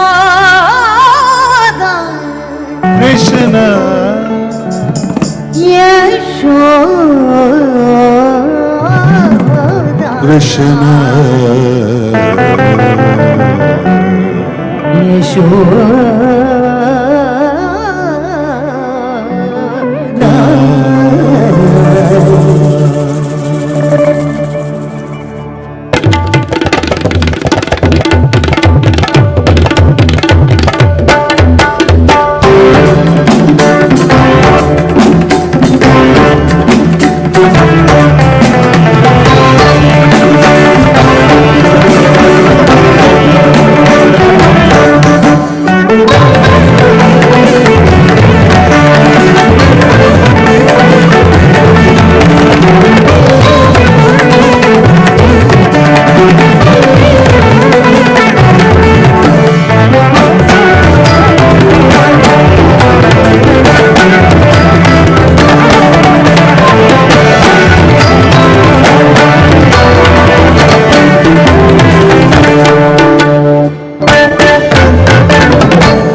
खट कृष्ण कन्हैया नट खट Krishna Kanhaiya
This piece is called Damru, and Damru is the drum in the hands of Lord Shiva. The Damru is the universe in his hands, and the universe is made up of rhythm. How so? Everything in the universe is set to rhythmic cycles. Look at a 24-hour day. 7 days a week, 365 days a year. The Halley's Comet comes back every 75 years. It does not take a break and say, I'll go the next 85 years. Everything is set to rhythm, and it is all in the hands of Lord Shiva. Damru.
Vaya, vaya.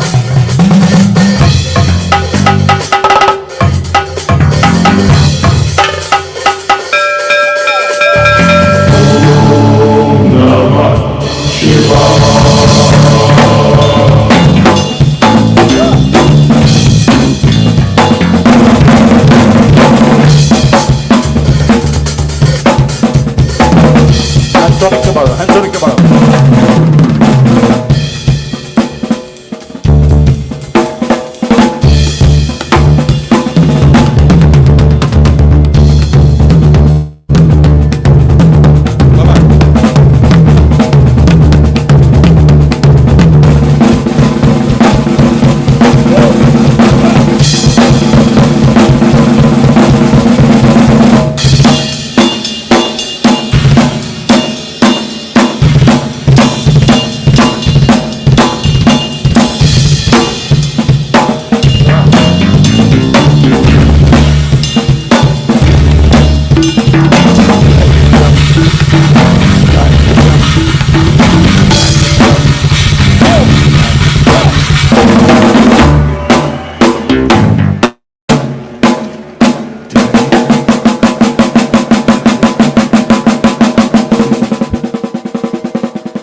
From the drum kit to the age-old Indian traditional mridangam.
Level down.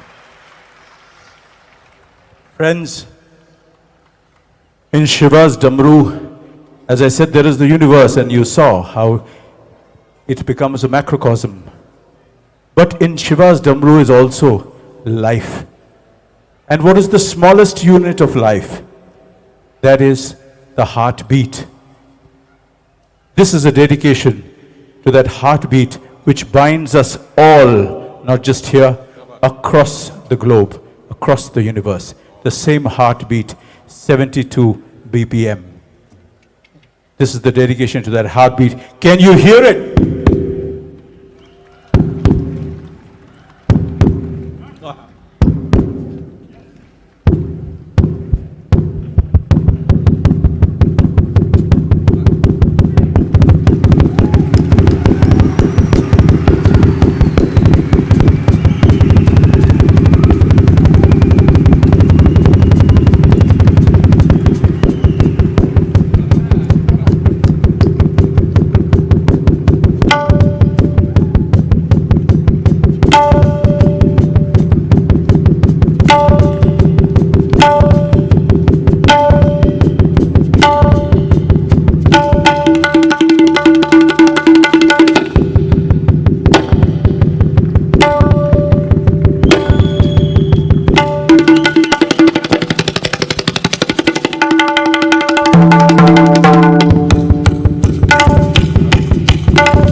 Not only does rhythm have life and the heartbeat, but Indian rhythm has something extremely unique. And this has been there as an age-old tradition. The tradition is called Konakol. But what does it mean? It means that rhythm has a language which we can speak. So instead of saying, let me see if you can just guess what I'm trying to say. This audience in this unbelievable spirituality Mahotsav is Kritati Thagena Thagatuna Kena Dha. Spirituality is Kena Thina Kena. God is Takena Tuna Kena. Human beings are Kritati Thagatina. And hence,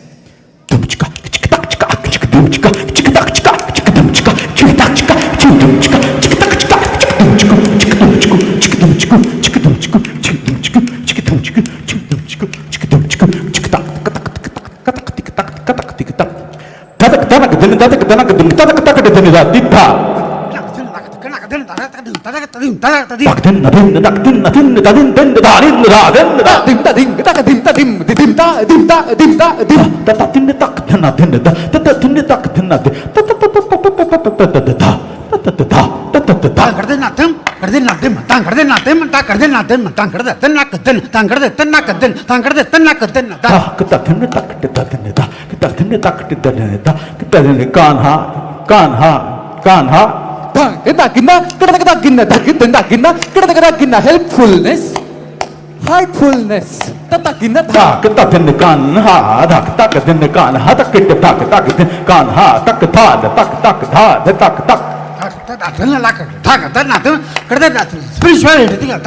Spirituality, spirituality.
Nowadays in music, wherever you go, sorry, but one sees a lot of lip syncing. So there's a track playing and then the singer, the musicians are lip syncing.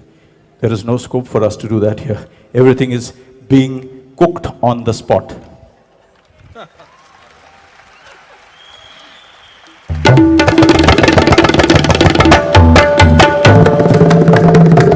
Level, Babu.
I'll make it a bit tougher.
Friends, we will end this concert with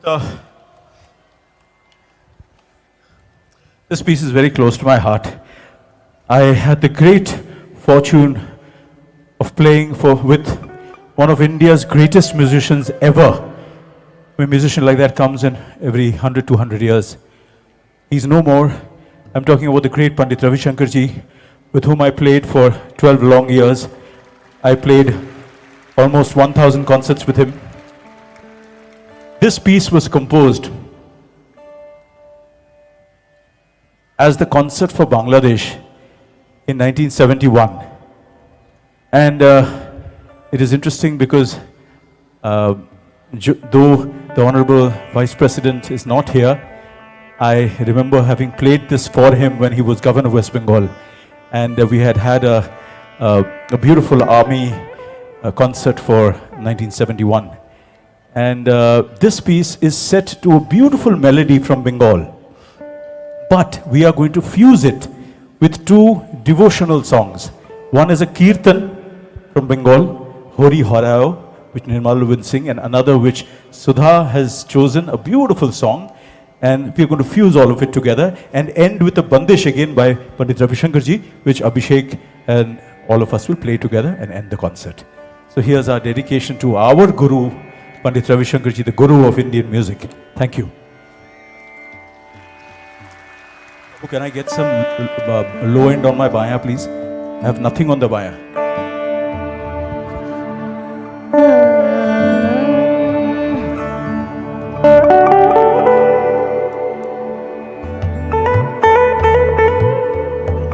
How's it down?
Gopal Govind Ram Shri Madhusudan Gopal Govind Ram Shri Madhusudan Giridhari Gopinath Madan Mohan Gopal Govind Ram Shri Madhusudan Hari हरे नम कृष्ण यादवाय नमः यादवाय माधवाय केशवाय नमः Krishna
Pranav Jatt on drums, Pandit S. Shekhar on mridangam, Sudha Raghuraman on vocals, Nirmal Roy on vocals, Abhishek Malik on sitar, Pulak Sakar on keyboards. And thank you so much, Ministry of Culture, for calling us. Thank you so much. Thank you, Bikram. That was really, really beautiful. Thank you, Pandit Shekhar. Thank you, Sudha. Thank you, team, for this beautiful concert.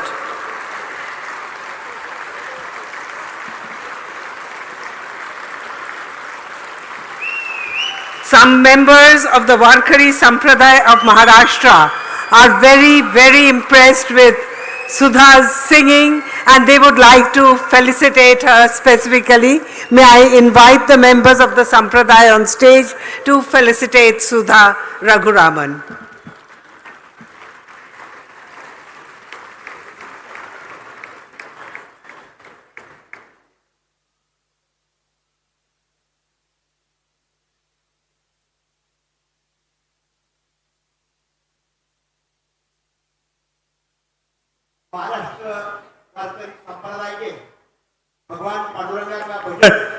अप्रतिम गाया है, इसलिए महाराष्ट्र वारकरी संप्रदाय के ओर से इस team का या सम्मान किया जाता है।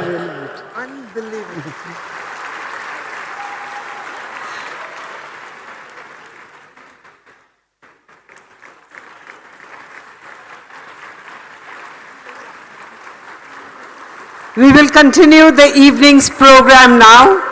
We will invite on stage two very, very young singers, but before that, Harpreet ji would like to say something to Vikram. So, Vikram ji,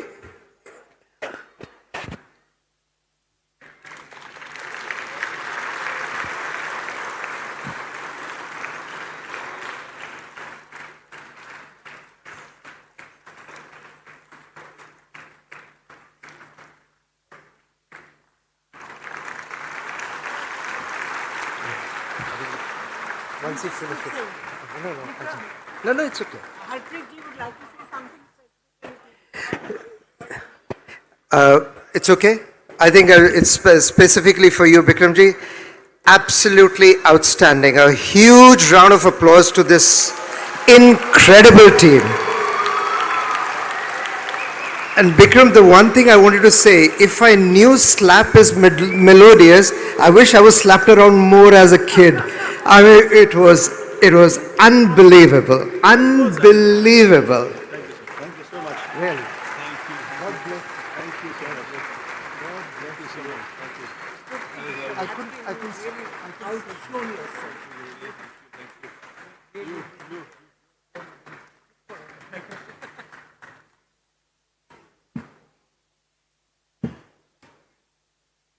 We would now like to invite two very young and very talented singers on stage, Siddharth Slathia and Gurashish Singh.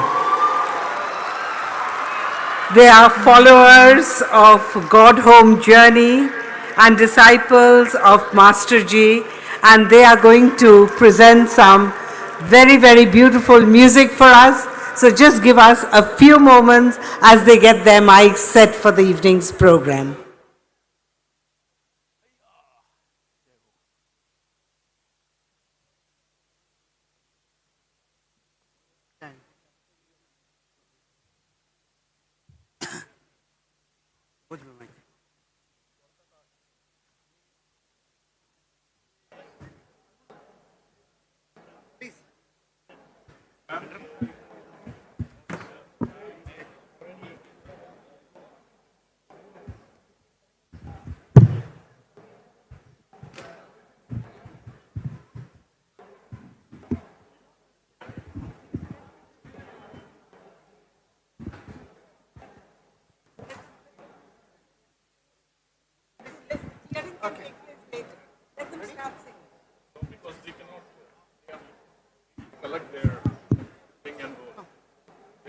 Let them collect at the back, let them start.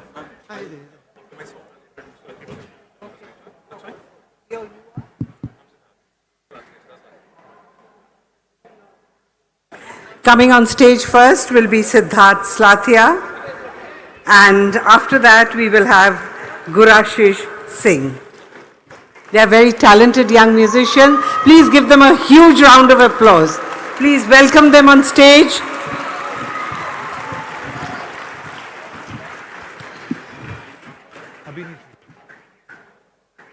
Good evening, everyone. First of all, I would like to thank Daaji for this beautiful, amazing platform, for all of us, for all the spiritual seekers and leaders. And today I'm going to sing a very beautiful bhajan, a song, and I would like to dedicate this to my master, my spiritual guru, Master Ji, who has completely changed my life since the day I heard his first audio. So here's a beautiful bhajan for all those spiritual leaders, all the masters present here, and all the dignitaries. And I hope you will sing along. So can I have the track, please? Not the other one, the other one.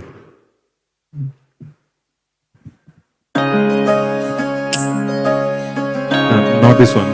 This is for the Gurashish. Yeah.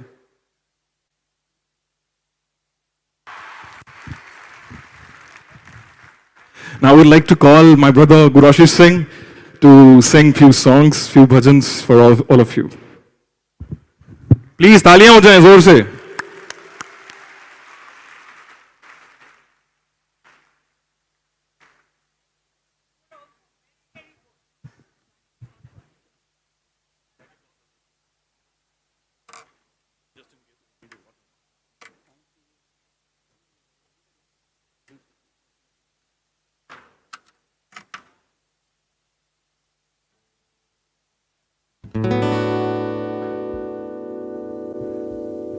A very good evening to everyone out here. First of all, I would like to thank Daaji, Heartfulness, the entire community for putting forward this beautiful event. For all of us spiritual communities to come together and share our inner bliss and happiness in forms of ideas, speech, and music. So here's one song. Actually, we've written all these songs in gratitude for our master, Master Ji, and I'm very honored to play these songs for all of you.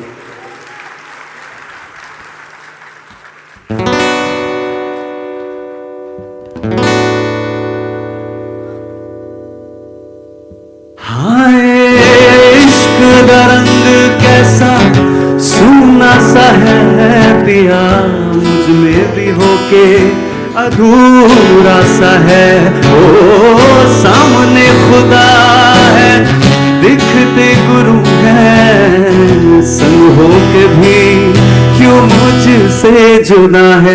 राहे इश्क दिखा दे, राहे इश्क दिखा दे, कर ले अर्जियां कबूल मुझको, मुझसे मिला दे। राहे इश्क दिखा दे, राहे इश्क दिखा दे, कर ले अर्जियां कबूल मुझको, मुझसे मिला दे।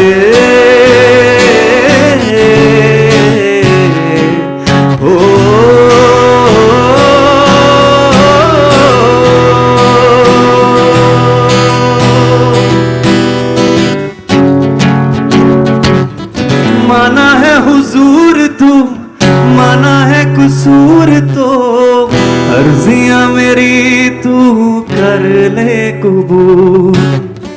गुरु मेरे दर्दबा बड़ा ऊंचा वे, तू ही मेरा साहिब मुर्शिद मेरा वे।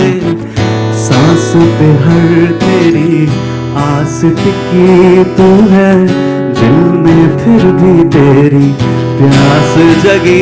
ये हाल समझना ये रोग है भाई, राहे इश्क दिखा दे, राहे इश्क दिखा दे, कर ले अर्जियां कबूल मुझको, मुझसे मिला दे। राहे इश्क दिखा दे, राहे इश्क दिखा दे, कर ले अर्जियां कबूल मुझको, मुझसे मिला दे।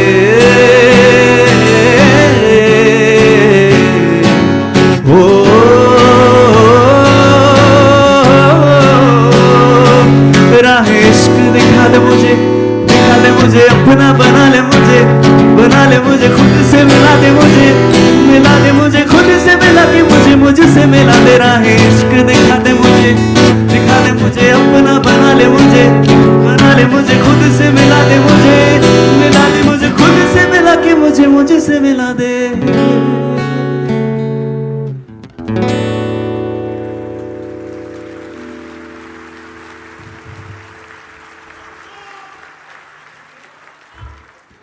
Thank you so much. So the next song is actually something we wrote for Master Ji when we were naming our guru. We didn't know what to name him as because he said Rajesh नाम बहुत ही अजनबी लगता है, तो कुछ नया नाम दिया जाए जब से after enlightenment. So this is the song Master Ji in itself. Can we have the track please?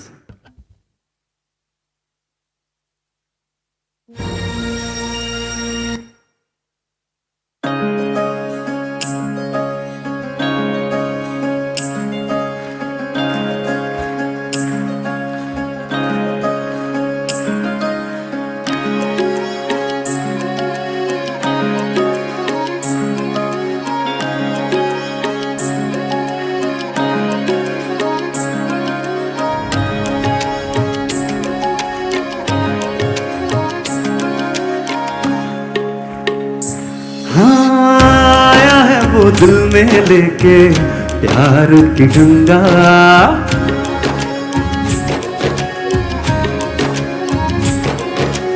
एक नजर में मोह ले सबको, प्यारा है वो सबका.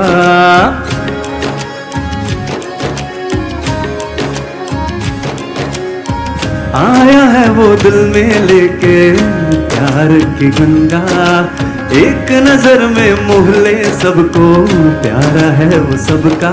सुन के पुकार सबकी, आया है कौन यहाँ, लेके बाहर रब की, आया है कौन यहाँ. आओ रे सुनो रे जानो रे, मास्टर जी आए, मास्टर जी आए, ब्रह्म का ज्ञान दे के पार कराने आए. मास्टर जी आए, मास्टर जी आए, ब्रह्म का दूत बनकर तारनहारे आए. मास्टर जी आए.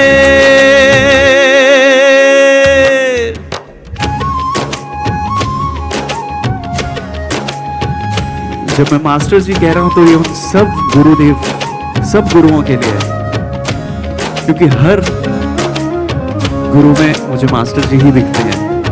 इनफैक्ट आप सब लोगों में भी मास्टर जी ही दिखते हैं. यही हमारे गुरु की सिखावट है.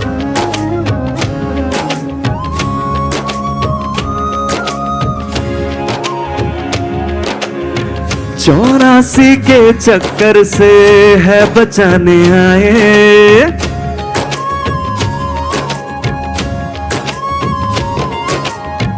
माया मिथ्या है हमको ये बताने आए. हाँ 84 के चक्कर से है बचाने आए, माया मिथ्या है हमको ये बताने आए. रिलैक्स में हमको जीना सिखाने आए, कम बैक का मूल मंत्र है सिखाने आए.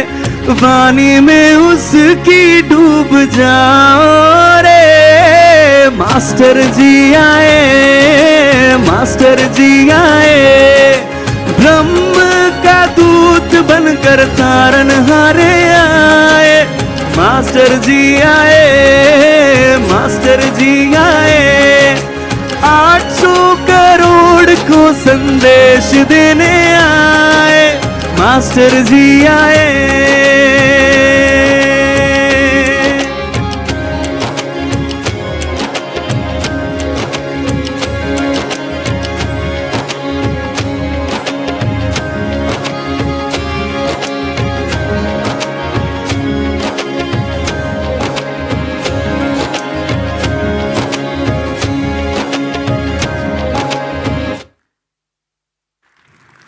Thank you so much.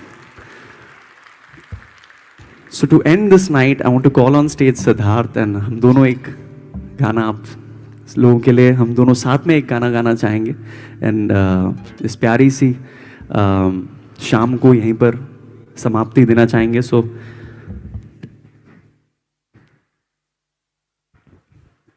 can we have one more mic please?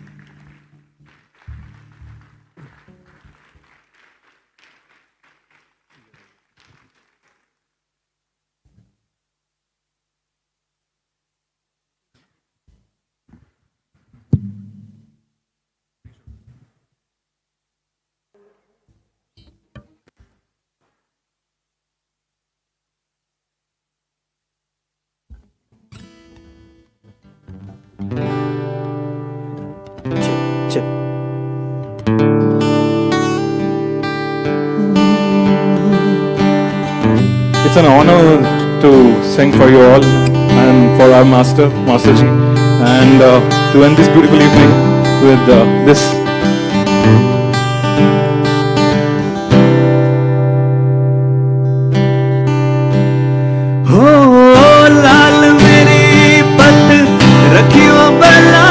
हमारे पास ढोल नहीं है, तालियां चाहिए. लाल मेरी हो, लाल मेरी पत रखियो बला झूले लाल सिंधड़ी से बनदा शही शाबाज कलंदर दमादम मस्त कलंदर अली दम दम गए अंदर दमादम मस्त कलंदर अली दा पहला नंबर हो लाल मेरी हो लाल मेरी पसंद रखियो बला झूले लालन सिंधड़ी दा से बनदा शकीशा बाज कलंदर दमादम मस्त कलंदर अली दा पहला नंबर दमादम मस्त कलंदर अली दम दम दे अंदर चार चराग तेरे बलन हमेशा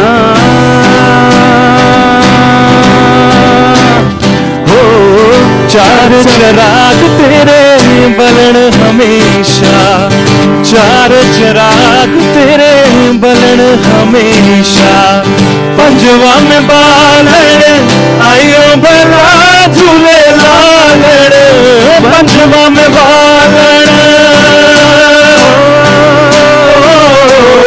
पंजवा में बालन आयो बला झूले लालन सिंधड़ी दा से बनदा शकीशा शकीशा शकीशा बाज कलंदर दमादम मस्त कलंदर अली दा पहला नंबर दमादम मस्त कलंदर अली दम दम दे अंदर हो लाल मेरी हो लाल मेरी हरदम पीरा तेरी नौबत बाजे हरदम पीड़ा तेरी नौबत बाजे नाल बजे खड़ी याल बला झूले लालन नाल बजे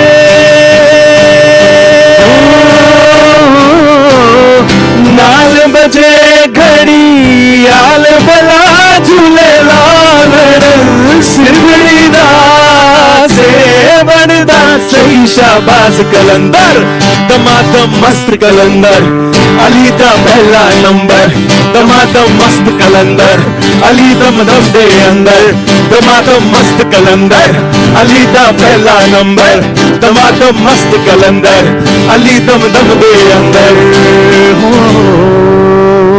Thank you everyone, thank you so much. Thank you Ministry of Culture, thank you heartfulness, and thank you Daaji, thank you Master Ji, thank you all the spiritual leaders, thank you ma'am for this opportunity. We should be thanking you. Really, thank you very much. You are really talented, and give them a very, very big round of applause. I think they've done a brilliant performance. And you will go a very long way in life. This is our fond hope and firm conviction. Our blessings to you. You are very, very good. Ladies and gentlemen, thank you very much. We do hope you have enjoyed our cultural performances over the last 3 days. Thank you. Good night. Namaskar.